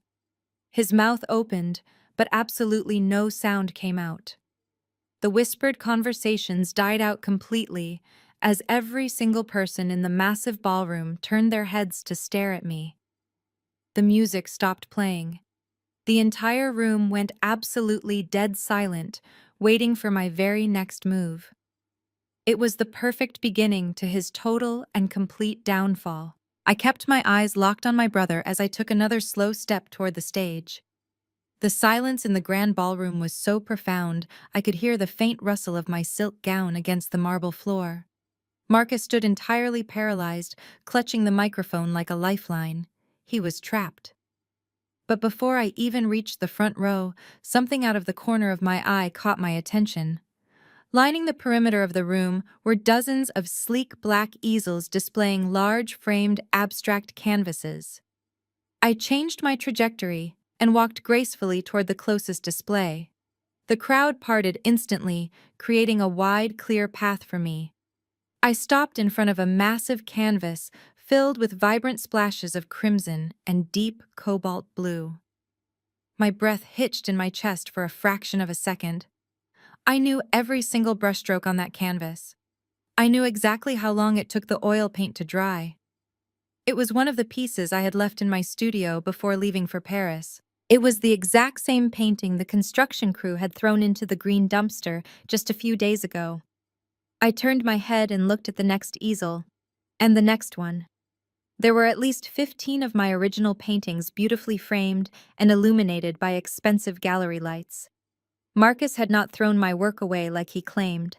He had secretly salvaged my trash from the dumpster. I looked down at the small gold plaque mounted beneath the crimson painting. It read, Apex Tech Artificial Intelligence Neural Network Generation Alpha. A cold, sharp laugh escaped my lips, breaking the heavy silence in the room. I turned back to face the stage. Marcus was gripping the podium, his knuckles entirely white. Artificial intelligence, I projected my voice clearly and confidently, so it carried to the very back of the ballroom. Is that what we are calling this now, Marcus? You told these wealthy investors that your revolutionary software generated these masterpieces. You stood on this stage and claimed your brilliant code painted these canvases. An uncomfortable murmur swept through the crowd of elite guests. Arthur Sterling stepped forward, his brow deeply furrowed in confusion. Marcus stammered into the microphone, trying to regain control. Zara, stop this right now, he begged, his voice cracking. Security, please escort this woman out of the building. She is having a severe mental breakdown. The two burly security guards from the entrance started jogging down the aisle, but Arthur Sterling raised his hand, stopping them in their tracks. Let her speak, Arthur commanded, his voice booming with authority. If this is a mental breakdown, I want to hear exactly what she has to say about the product my money is funding. Thank you, Arthur, I said, offering him a polite nod. I walked up to the centerpiece painting standing right in front of the stage. My brother is selling you a completely fraudulent company. Apex Tech does not have a functioning artificial intelligence platform. He does not have revolutionary software. What he does have is a team of construction workers who dug these canvases out of a dumpster last Monday. These paintings are not generated by a computer. They are generated by me. That is a ridiculous lie, Marcus shouted, his panic completely taking over. Do not listen to her. She is a failed artist who is just jealous of my success. I wrote the code myself. I have the digital files to prove the algorithm created every single brushstroke on those displays. You are a terrible liar, Marcus, I replied smoothly. I reached out and gripped the heavy wooden frame of the crimson painting. Any real artist will tell you that true authenticity cannot be replicated by a machine. And any real artist knows exactly how to protect their work from thieves. I dug my fingernails under the bottom right corner of the canvas, right where the thick fabric met the backing of the custom frame. With one sharp, aggressive tug, I pulled the canvas away from the wood. A loud tearing sound echoed through the silent room. Marcus let out a panicked gasp and dropped the microphone. It hit the floor with a deafening screech. I folded the corner of the thick canvas backward, exposing the raw, unpainted edge underneath. I held it up so the bright gallery spotlight hit it perfectly. Right there, hidden beneath the frame edge, written in bold black ink, was my distinct signature, Zara Williams, and right below it was the date of completion, October of last year, months before Apex Tech even existed. I turned to the investors standing in the front row. Check the others, I invited them, gesturing to the beautiful easels lining the entire room. Every single one of these paintings has my exact name signed underneath the frame. Your brilliant visionary chief executive officer did not invent a revolutionary neural network. He simply framed his sister's stolen property and invited you all here tonight to pay for it. The resulting gasps from the wealthy crowd were absolutely deafening. Marcus stared at the exposed signature as if it were a venomous snake. He opened his mouth, but all that came out was a series of pathetic stammering noises. He looked at the wealthy investors and then back at me, completely unable to formulate a single coherent lie. The brilliant tech CEO persona had entirely evaporated in front of his elite audience, leaving behind nothing but a terrified fraud sweating profusely under the bright stage lights. His hands shook so violently he nearly dropped the microphone again. Seeing her husband completely crumbling, Chloe sprinted up the stairs of the main stage. Her high heels clicked frantically against the polished wooden boards. She snatched the dropped microphone from the floor. The feedback gave a sharp squeal before her voice took over. "Ladies and gentlemen, please do not be alarmed," she announced, forcing a calm, patronizing tone that violently contrasted with her visibly shaking hands. "What you are witnessing right now is a tragic family crisis. My sister-in-law Zara has a long documented history of severe mental instability. She is currently experiencing a manic episode." Chloe paced the stage, pointing an accusing finger directly at me. She leaned into the microphone, weaponizing her tears and playing the victim. She is a struggling artist who has always been desperately jealous of Marcus. When she found out about the massive success of Apex Tech, she completely snapped. She snuck into this ballroom earlier today and vandalized our authentic displays with her own name just to create this pathetic public scene. This is nothing more than a desperate attempt to extort a genius. She needs psychiatric help, not an audience. My father, Reverend Thomas, realized Chloe was losing the crowd. The venture capitalists in the front row were whispering to each other, clearly not buying the ridiculous vandalism story. He stepped forward, moving past the front row of VIP guests with heavy, authoritative strides. He projected his deep preaching voice across the ballroom, entirely bypassing the microphone. "This is a private family tragedy," he boomed, his face set in a mask of righteous sorrow. "We love our daughter, but we cannot allow her sickness to ruin this monumental evening. Security, please restrain her and remove her from the premises immediately. Her mother and I will handle getting her into a proper medical facility tonight." The two large security guards who had been hesitating at the edge of the room finally started moving toward me. Their expressions were stern and highly focused. They were preparing to physically grab me and drag me out into the cold Chicago night to protect the peace of the corporate event. The tension in the room reached an absolute boiling point. Guests were pulling out their smartphones to record the spectacular meltdown. Whispers of shock and outrage filled the massive space. My mother was openly weeping into a tissue, playing the role of the devastated matriarch to absolute perfection. They were deploying their ultimate defense mechanism, gaslighting, isolating, and labeling me as crazy to invalidate my truth. Any normal person would have panicked in that moment. Any normal person would have tried to fight the guards or scream back at the horrible lies being broadcasted to the entire city elite. But I did not flinch. I did not raise my voice or offer a single tear. I simply turned my back on the approaching guards and walked purposefully toward the audiovisual control table situated right at the edge of the main stage. Arthur Sterling, standing in the front row, saw my deliberate movement. He held up his hand directly in the path of the advancing security guards. "Stop!" he commanded them, his voice cutting through the chaos with the heavy weight of a billionaire who literally owned the hotel building. Do not touch her. I want to see exactly what she is doing. The guards froze immediately, obeying the man who ultimately signed their paychecks. I reached the AV table where a young, terrified technician was sitting behind a massive soundboard and the main presentation laptop. The laptop was currently projecting the sleek Apex Tech logo onto the giant screen behind Marcus and Chloe. I leaned over the table. "Excuse me?" I said to the technician, my voice completely steady and polite. "I am going to need to borrow that display cable for just a moment."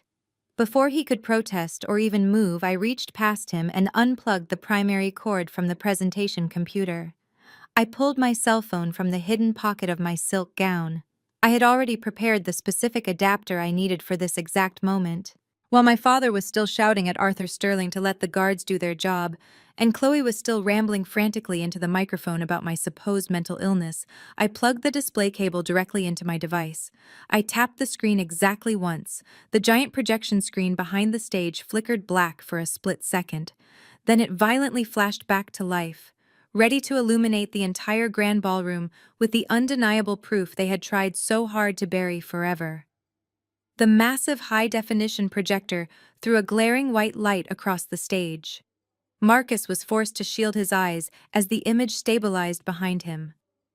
It was not a slide about artificial intelligence or a graph showing projected quarterly earnings. It was a scanned copy of a legal document. The words "quitclaim deed" were printed in bold black letters across the top of the screen.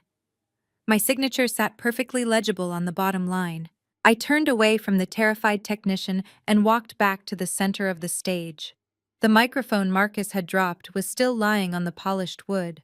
I leaned down, picked it up, and tapped it once. The sound echoed through the silent ballroom. "Take a good look at the screen, everyone," I instructed, my voice steady and unwavering. "That document is the true foundation of Apex Tech. My family did not raise capital through brilliant innovation or savvy business pitches. They raised it by stealing. They sold my art studio out from under me while I was living overseas to bankroll this absolute sham of a company." A loud collective gasp rippled through the room. The venture capitalists in the front row exchanged horrified glances. These were men and women who managed billions of dollars, and they knew exactly what real estate fraud looked like. Arthur Sterling tightened his grip on his wooden cane, his face turning a dangerous shade of crimson. He glared at Marcus with a look of pure murderous intent. My mother Eleanor could not handle the public exposure. Her perfect matriarch persona completely shattered under the weight of the undeniable truth. She lunged forward, pushing past a wealthy socialite to get closer to the stage. "You are a liar!" she screamed, her voice shrill and desperate. She pointed a shaking finger at me. Her face twisted in absolute rage. "Do not listen to her. We did not steal anything. It was perfectly legal. We used a general power of attorney.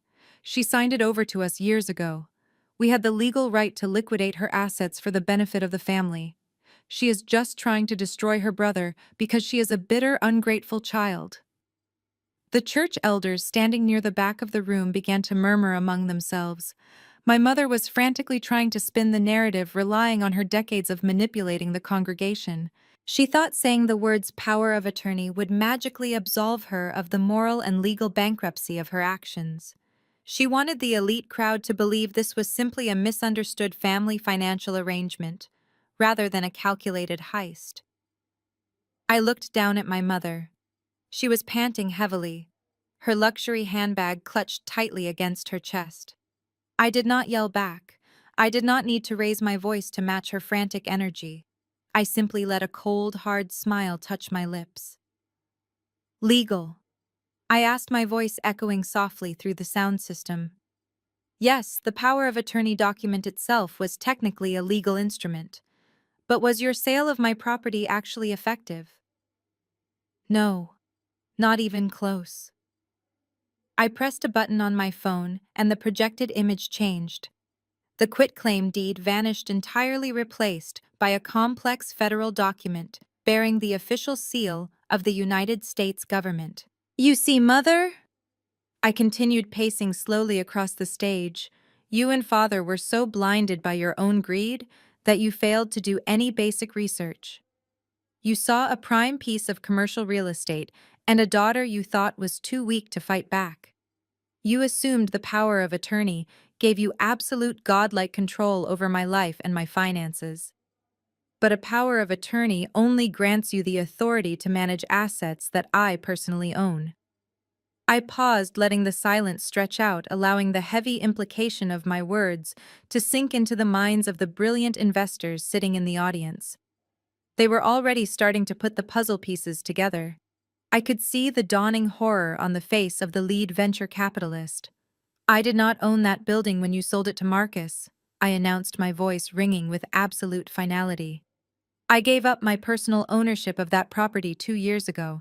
I placed the entire estate into a specialized federal preservation trust. I only held a lifetime lease to use the space for my art. You cannot sell a building you do not own. And you certainly cannot use a power of attorney to sell a building that belongs to the federal government." The ballroom erupted into chaos. The polite whispers turned into loud, angry shouts. Investors pulled out their phones, frantically dialing their legal teams to freeze any pending transfers. The pristine facade was entirely broken. My parents had publicly admitted to orchestrating a massive fraudulent real estate transaction right in front of the very people they were trying to defraud. Marcus fell to his knees on the stage, completely unable to support his own weight, as the reality of his impending prison sentence finally crushed him. The ballroom remained in a state of absolute pandemonium. Marcus remained slumped on the polished wooden stage, staring blankly at the floorboards as the wealthy investors continued to shout into their phones. But I was not finished. My parents had spent my entire life painting me as a financial burden, a useless dreamer who needed their constant charity and supervision. They used that exact narrative to justify robbing me. They convinced everyone in this room that I was desperate. I tapped the screen of my phone again, and the federal trust document vanished from the massive projector. In its place, a crisp, high-resolution scan of a banking ledger appeared on the screen. The logo at the top belonged to one of the most exclusive private wealth management firms in Switzerland. I let the audience read the numbers for themselves. "Look closely at the deposits," I instructed, my voice cutting effortlessly through the remaining murmurs in the room.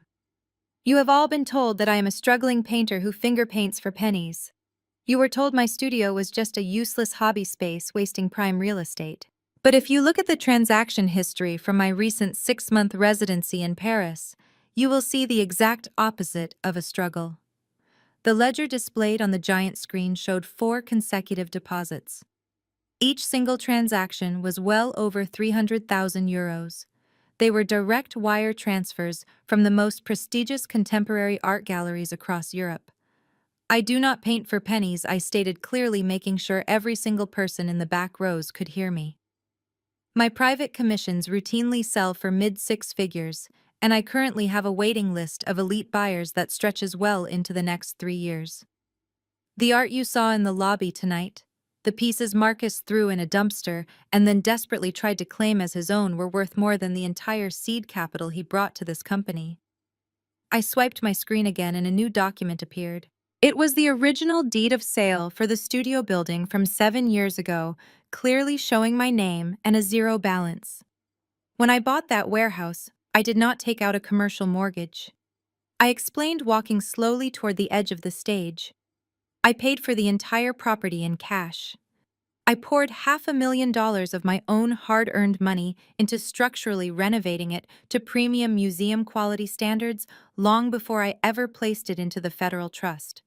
It was never a rundown shack dragging down the family portfolio.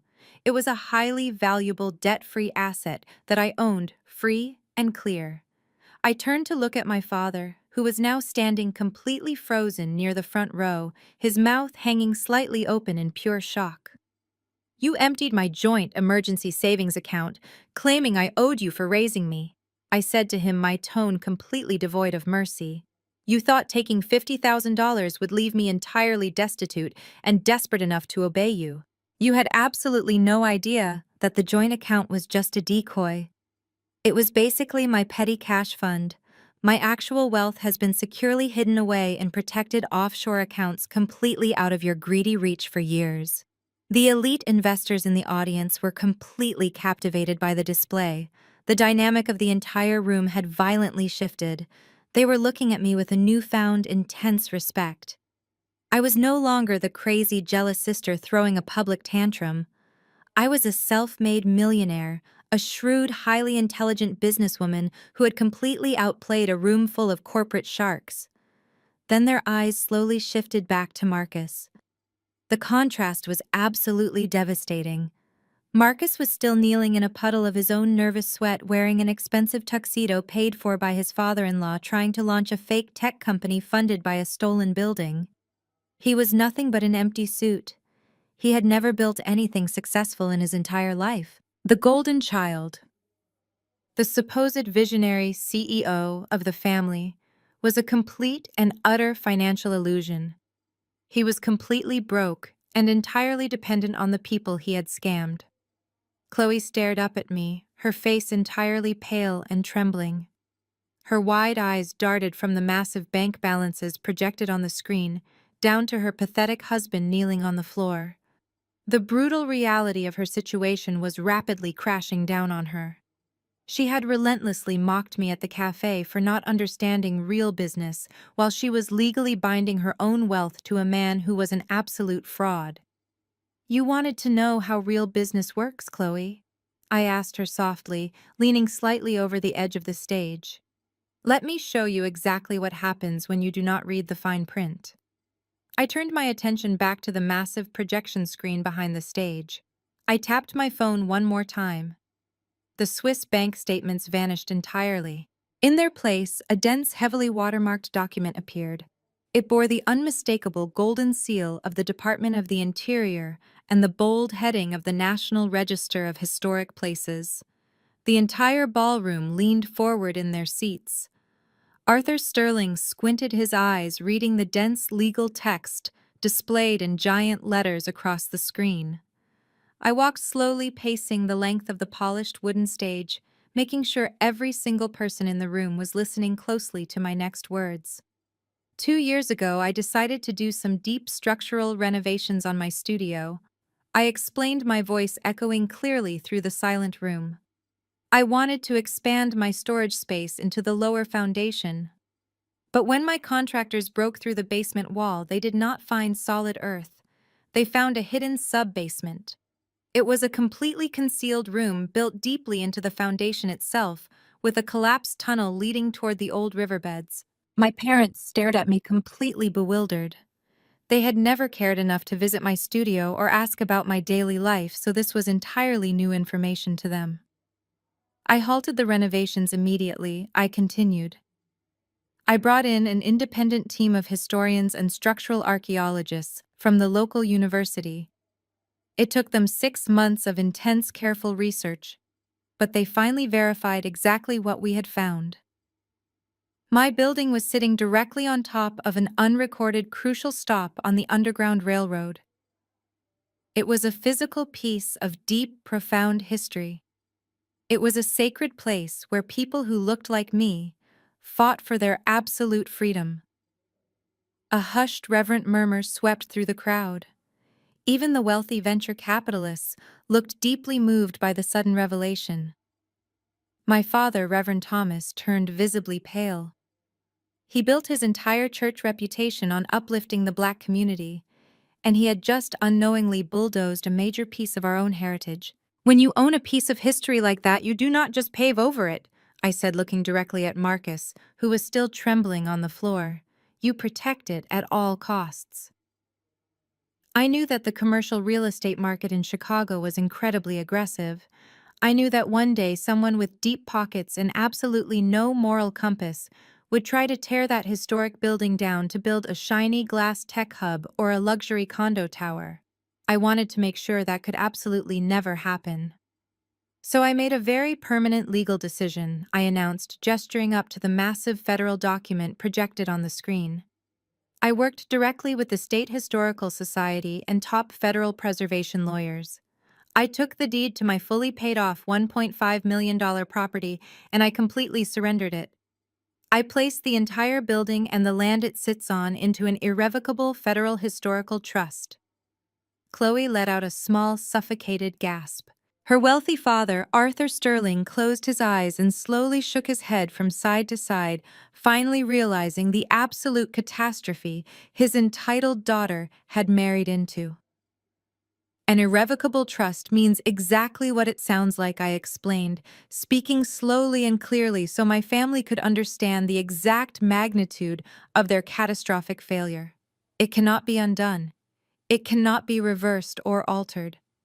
Once I signed that paperwork, I ceased to be the legal owner of the property. The federal government became the absolute sovereign owner of that land, holding it in perpetual trust for historical preservation. I looked down at my mother, who was gripping the edge of a cocktail table to keep her legs from collapsing. In exchange for donating the property, I was granted a specialized lifetime lease, I told her. The lease allowed me to occupy the upper floors and operate my art studio completely rent-free for the rest of my natural life. But it explicitly stripped me of any right to sell, mortgage, or transfer the property title to anyone else ever again. I only owned a lease. I did not own the building. The profound silence in the ballroom was suddenly broken by a sharp, bitter laugh from Arthur Sterling. He pounded his heavy wooden cane against the marble floor. "You fools," he muttered, his voice dripping with absolute disgust. "You absolute arrogant fools." I nodded in agreement with the billionaire.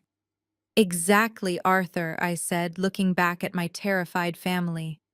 My parents thought they were executing a brilliant financial scheme.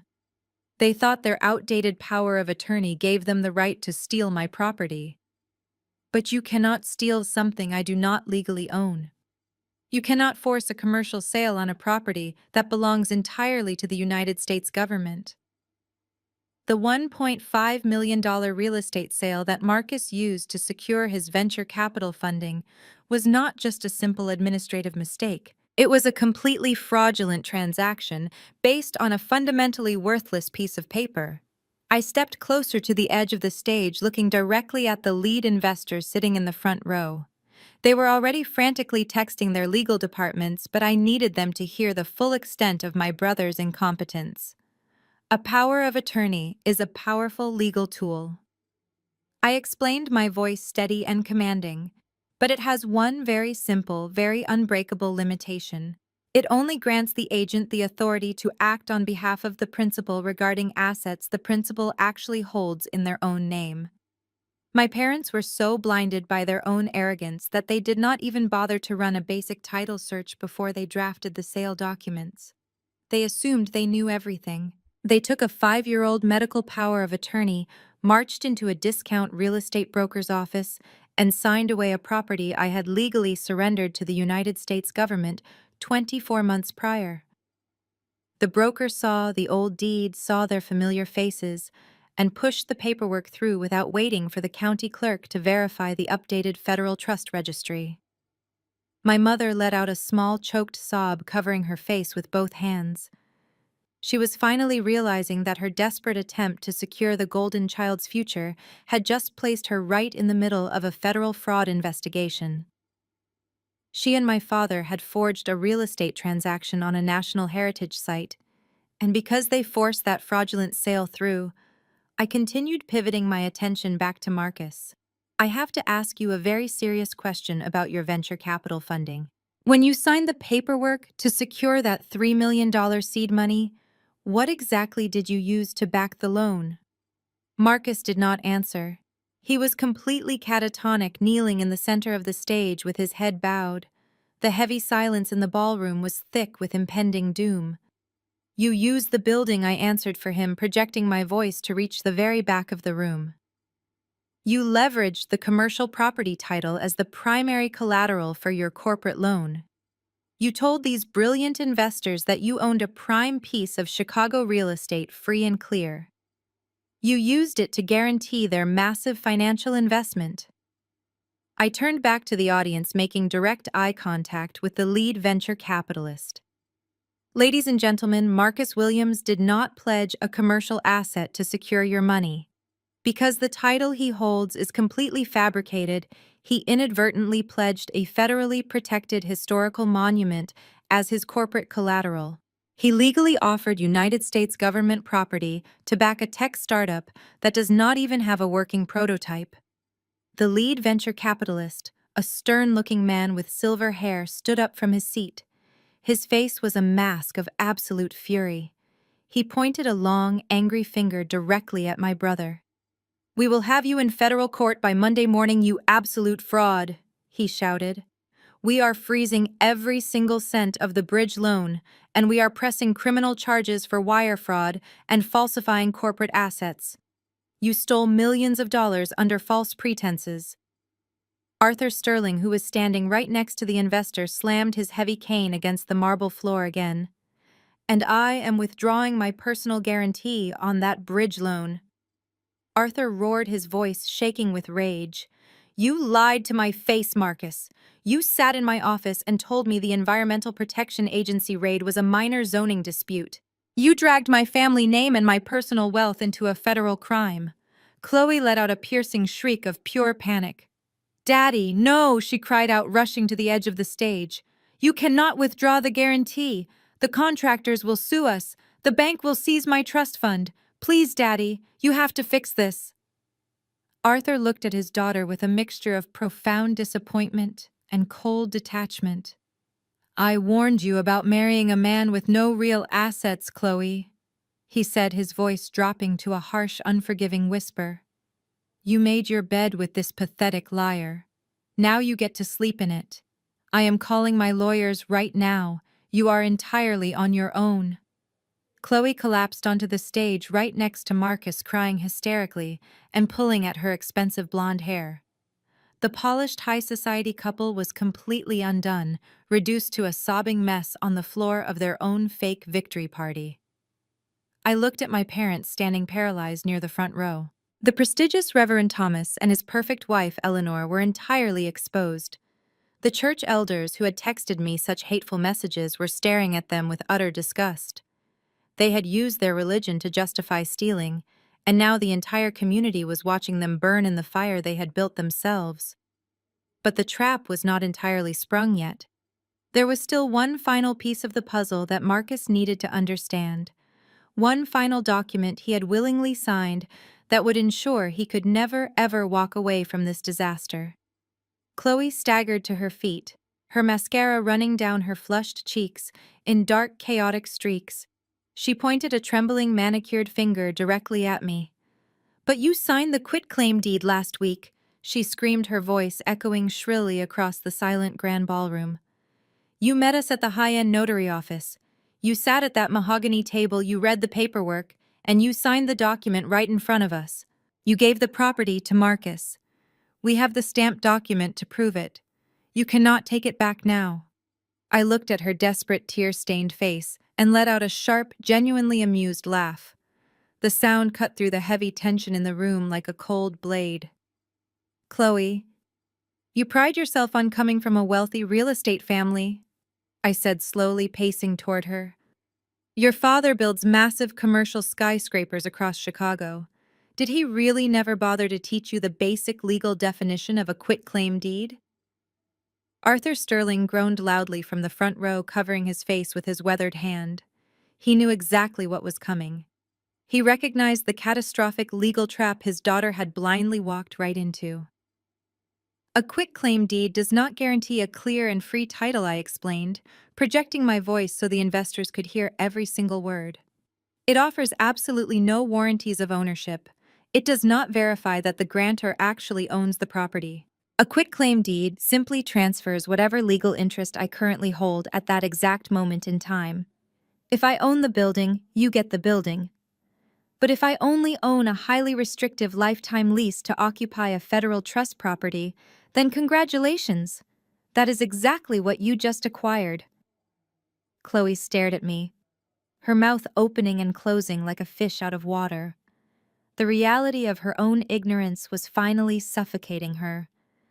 The smug, high society attitude she had weaponized against me at the cafe was entirely gone.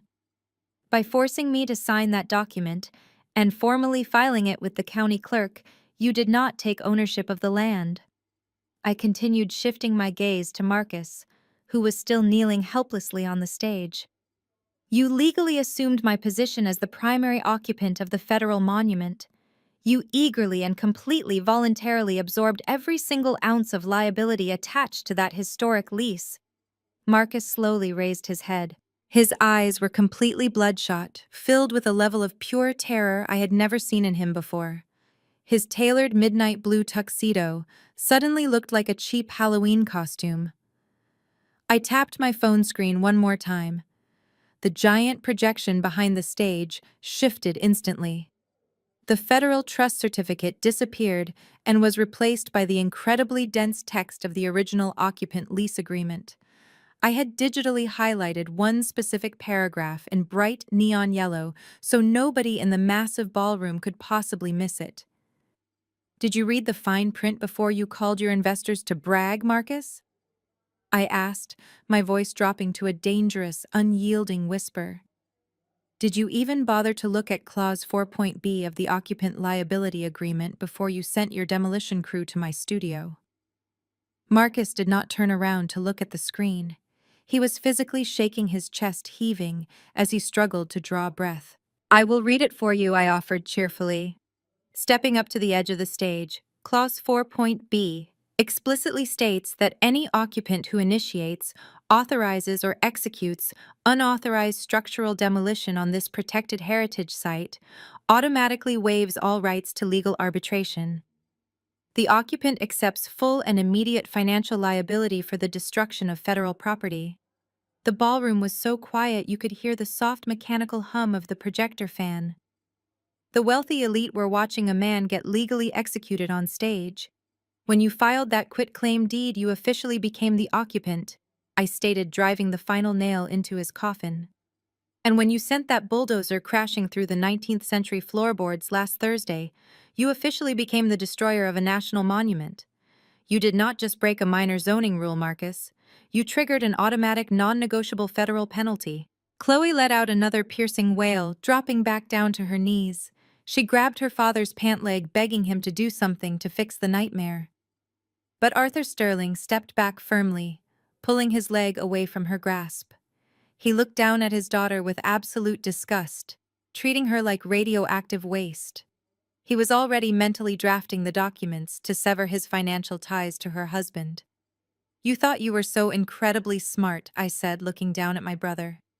You thought you could bully the quiet artist into giving up her property so you could play billionaire for a day. You dragged me into a police interrogation room. You threatened to ruin my career. You tried to give me a felony record. You did everything in your power to destroy me. I took a deep breath, feeling the absolute freedom rushing through my veins. But you forgot one very important thing, I concluded. I am an artist. I spend months meticulously planning every single detail of a canvas before I ever let a brush touch the paint. You rushed in blind, trying to steal a masterpiece you did not understand. And now you are going to pay the ultimate price for your sheer arrogance. I turned my attention back to the screen. I was not entirely finished reading the clause. I pointed to the bottom half of the highlighted text. The financial liability is not a vague estimation, I told the silent crowd. The Federal Preservation Trust dictates a very specific mathematical equation for the destruction of an unrecorded heritage site. But to save you all the trouble of doing the math, the exact baseline penalty for the structural damage you caused on Thursday morning is $10 million. The collective intake of breath from the audience sounded like a vacuum pulling the air from the room. $10 million. It was an astronomical sum. It is a non-negotiable federal fine, I added smoothly. It cannot be discharged in a corporate bankruptcy court. It cannot be settled for pennies on the dollar. The federal government will completely liquidate every single asset the occupant holds until that $10 million is paid in full. Marcus buried his face in his hands. He did not even have $10,000 to his name, let alone $10 million. Arthur Sterling let out a harsh, dry cough. He adjusted his suit jacket, looking down at my brother with absolute contempt. Well, Marcus, it looks like you will be spending the rest of your miserable life working off a federal debt in a prison cafeteria, Arthur stated coldly. As I said before, I am withdrawing my bridge loan guarantee immediately. Sterling Real Estate Group will have absolutely no part in this financial suicide. Arthur turned to leave the front row. He was ready to walk out of the ballroom and leave his daughter and her husband to burn. "Not so fast, Arthur," I called out, stopping him in his tracks. "You might want to stay and hear the rest of the financial forecast before you call your lawyers." Arthur slowly turned back around. He gripped his heavy wooden cane, his eyes narrowing at me. "I have nothing to do with this boy or his fraudulent lease," he growled. "I only co-signed his temporary construction loan." I smiled, offering him a look of deep artificial sympathy. "That is what Marcus told you, Arthur," I corrected him, "but that is not what actually happened in the paperwork." I tapped my phone and brought up a new document. It was the State Business Registry filing for Apex Tech. When Marcus formed his limited liability company, he did not have the credit score to secure a commercial lease transfer, I explained. He needed a highly qualified guarantor to pass the title insurance underwriting process. He needed someone with massive liquid assets to co-sign the actual corporate entity establishing Apex Tech. Arthur Sterling's face suddenly lost all of its color. He looked exactly like a man who had just stepped onto a live landmine. "You did not just co-sign a simple bridge loan, Arthur," I told the billionaire. "You co-signed the operating agreement for Apex Tech. You legally bound yourself as the primary financial guarantor for the company itself, which means when Marcus assumed the liability of the occupant lease, you automatically assumed the exact same liability." The silence in the room was so heavy it felt physically crushing. "You are on the hook." "Arthur," I announced, my voice ringing with crystal clear finality, "you co-signed for the destruction of a federal historical monument. The $10 million fine does not just fall on Marcus, it falls directly onto the Sterling Real Estate Group. The federal government will be coming after your commercial properties, your bank accounts, and your corporate trust funds to collect their money." Arthur Sterling stumbled backward. His heavy cane clattered against the marble floor as he grabbed his chest. The invincible Chicago billionaire was suddenly hyperventilating. He had spent his entire life building an untouchable real estate empire, and his spoiled daughter had just handed it to the federal government on a silver platter. Chloe scrambled toward her father, but he forcefully shoved her away. "Do not touch me!" Arthur roared, his voice cracking with unprecedented panic. "You ruined me. You absolutely ruined me." The venture capitalists in the front row immediately began physically backing away from Arthur. In the corporate world, a $10 million federal penalty was a highly contagious disease. Nobody wanted to be standing near the blast radius when the government auditors arrived. The elite attendees who had been sipping champagne just an hour ago were now watching the absolute dismantling of a real estate dynasty. My parents watched the destruction of the Sterling family with wide, terrified eyes. They had thought allying themselves with Chloe's rich family would elevate their social status. Instead, they had dragged a ruthless billionaire down into the mud with them. My mother leaned heavily against my father, looking as though she might faint at any given second. The trap was flawlessly executed. The arrogant tech bro, the entitled wife, the corrupt parents, and the ruthless billionaire were all drowning in the exact same sinking ship. They had all played a part in trying to destroy my life and my art. Now they were bound together by a $10 million chain that would drag them all directly to the bottom of the ocean. The venture capitalists did not wait for another explanation. The silver-haired lead investor spun on his heel and marched directly toward the heavy brass doors. "Get legal on the phone right now," he shouted to his assistant, who was practically sprinting to keep up with him. "I want a wire fraud lawsuit filed against Marcus Williams and Apex Tech before the courts open on Monday. I want their accounts frozen, and I want the federal authorities notified that they used fraudulent collateral to secure our capital." The rest of the elite guests immediately followed his lead. It was a mass exodus of borrowed wealth and fake prestige. Nobody wanted their name associated with a $10 million federal crime. The socialites, the church elders, and the real estate tycoons practically trampled each other to get out of the grand ballroom. Within 60 seconds, the massive, luxurious space was completely hollowed out, leaving behind a deafening silence. Arthur Sterling remained standing near the front row, his chest heaving with violent breaths. He looked down at Marcus, who was still weeping pathetic apologies onto the polished stage floor. Arthur dropped his heavy wooden cane, letting it clatter loudly against the marble. He reached down, grabbed the lapels of my brother's expensive midnight blue tuxedo, and hauled him roughly to his feet. Marcus dangled there like a broken, fragile puppet. "You worthless, parasitic little boy!" Arthur hissed, his voice vibrating with lethal fury. "You lied to my face and destroyed my empire." Arthur pulled his arm back and delivered a brutal, open-handed slap directly across my brother's face. The sharp crack echoed like a gunshot through the empty ballroom. Marcus crumpled instantly, falling back onto the floor with a loud groan, clutching his bleeding lip. Chloe watched her father physically assault her husband. Instead of rushing to defend the man she supposedly loved, her ruthless self-preservation instincts immediately activated. She looked at Marcus bleeding on the stage and made a cold, calculated decision. She scrambled backward, putting as much physical distance between herself and her husband as possible, her designer trench coat slipping off her shoulders in the process. "I want a divorce!" Chloe screamed, her voice echoing shrilly in the massive room. "I am calling my lawyers right now, Marcus. I am completely divorcing you. You are not going to drag my trust fund into a federal indictment. You are a disgusting scammer, and I will make sure the judge knows I had absolutely nothing to do with your fraudulent company." Marcus reached a shaking hand toward her, pleading with her through his tears. "Chloe, please," he sobbed, his voice thick with panic and blood. "We are a team. You cannot leave me like this." Chloe physically kicked his hand away, stepping backward until she bumped into her father. "I do not know you," she spat venomously. While the Sterling family tore itself apart, my parents stood completely frozen by the melting ice sculpture. The sheer gravity of the legal trap was finally crushing the air out of their lungs.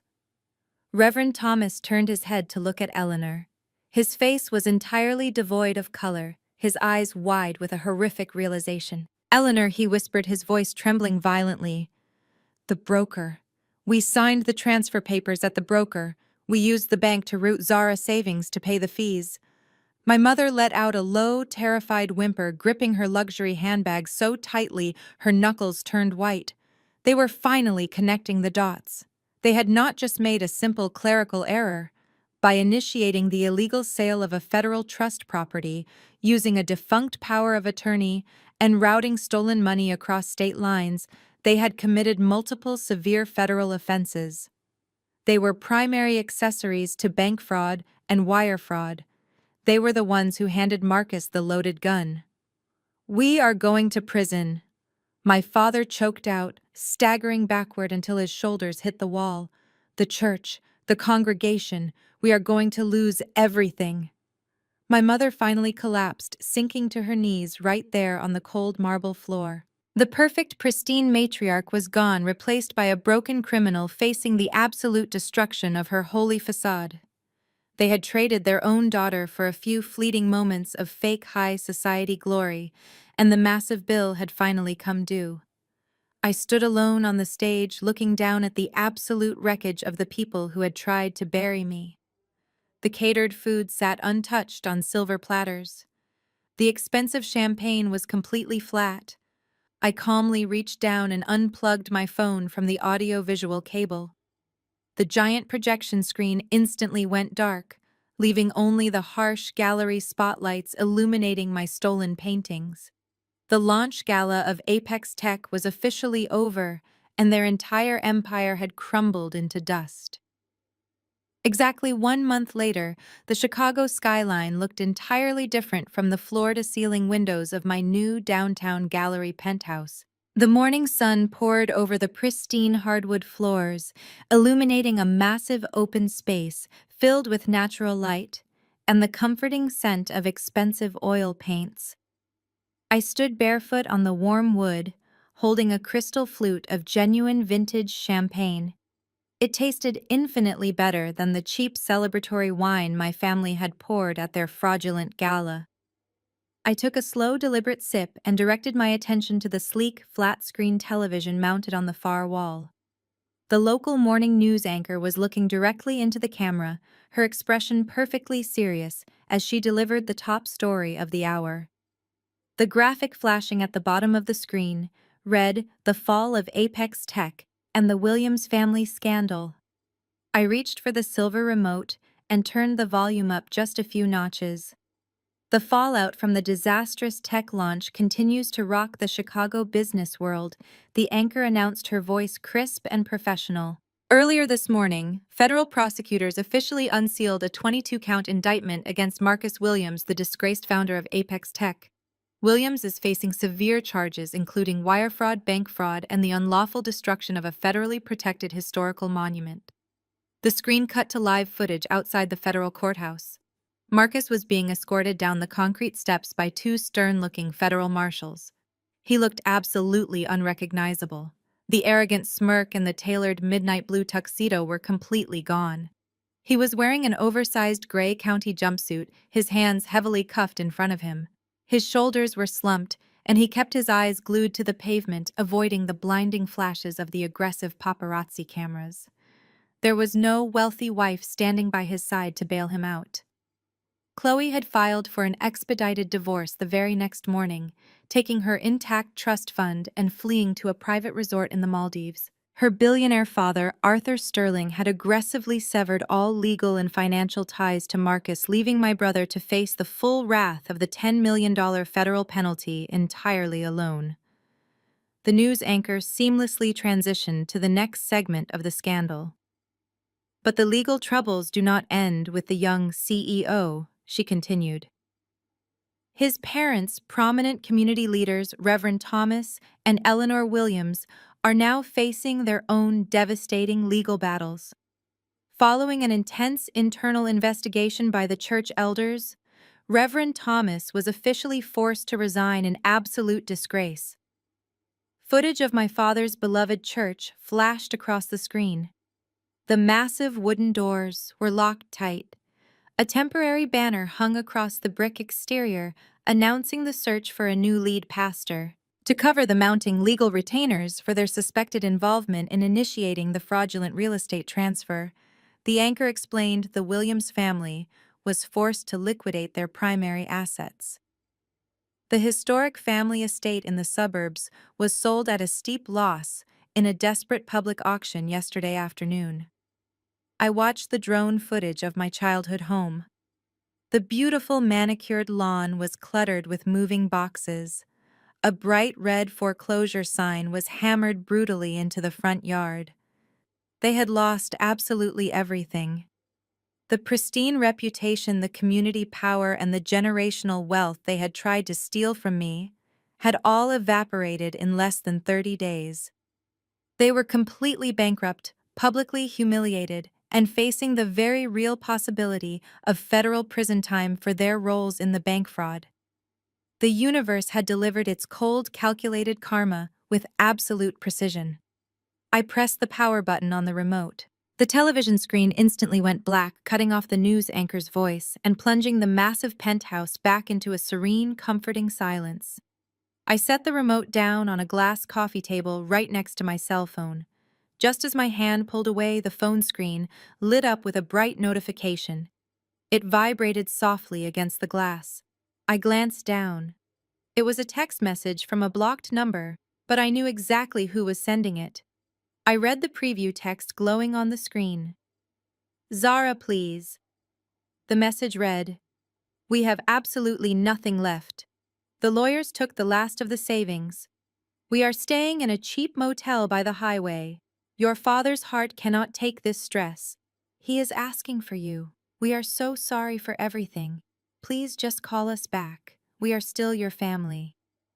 I stood there for a long moment staring down at the glowing words. A month ago, that message would have triggered a massive wave of anxiety and guilt. They were trying to play the exact same emotional manipulation cards they had used my entire life. They were demanding my sympathy after spending weeks trying to systematically destroy my freedom and my career. But as I looked at the desperate pleading text, I felt absolutely nothing. There was no anger left in my chest, There was no lingering sadness or bitter resentment.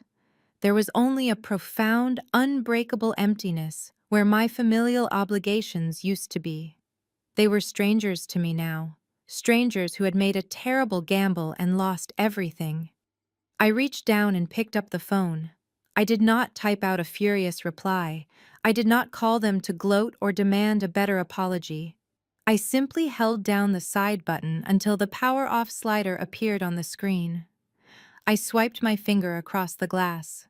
The phone vibrated one final time before shutting down completely, severing my last remaining tether to their toxic world. I tossed the dead phone into a nearby desk drawer and pushed it shut. I picked up my champagne flute and took one last celebratory sip. Then I walked across the warm hardwood floor toward the center of the penthouse. A massive blank canvas stood waiting on a heavy wooden easel, bathed in the bright morning sunlight. I picked up my favorite brush, dipped it into a rich, vibrant pool of cobalt blue paint, and took a deep, steadying breath. I pressed the wet bristles against the pristine white canvas. For the very first time in my entire life, I felt nothing but pure, unbothered peace. The saga of Zara and her family illustrates a harsh but necessary truth about human relationships. Blood does not automatically entitle anyone to your peace, your assets, or your future. The most profound lesson woven through this story is the absolute necessity of establishing and enforcing ironclad boundaries, especially with those who weaponize guilt and familial duty. For years, Zara's family operated on the arrogant assumption that her quiet nature equated to weakness. They used their social standing, religious influence, and relentless emotional manipulation to extract her resources. They fully expected her to fold under the suffocating weight of their collective expectations. This mirrors a painful reality many people face in their own lives. Toxic dynamics thrive and escalate when the victim remains silent and compliant. However, Zara's ultimate triumph did not come from matching their screaming, chaotic energy. It came from her cold, calculated understanding of her own inherent value and her meticulous legal preparation. She recognized that true power lies in walking away from a rigged game and letting the consequences of the abuser's own blind entitlement catch up to them. The spectacular downfall of Marcus, Eleanor, and Thomas was entirely self-inflicted. It was born from their stubborn refusal to respect Zara as an independent, capable adult. When we allow fear and guilt to govern our financial or emotional decisions, we only enable further toxic behavior. Zara's steadfast refusal to be the sacrificial lamb for her brother's fragile ego teaches us a vital lesson. Walking away is not an act of malice or spite. It is an act of profound self-preservation and deep self-respect. True peace is earned by finally cutting ties with those who consistently demand your destruction for their own temporary comfort. Evaluate your own inner circle today and dare to enforce the firm boundaries that protect your personal well-being.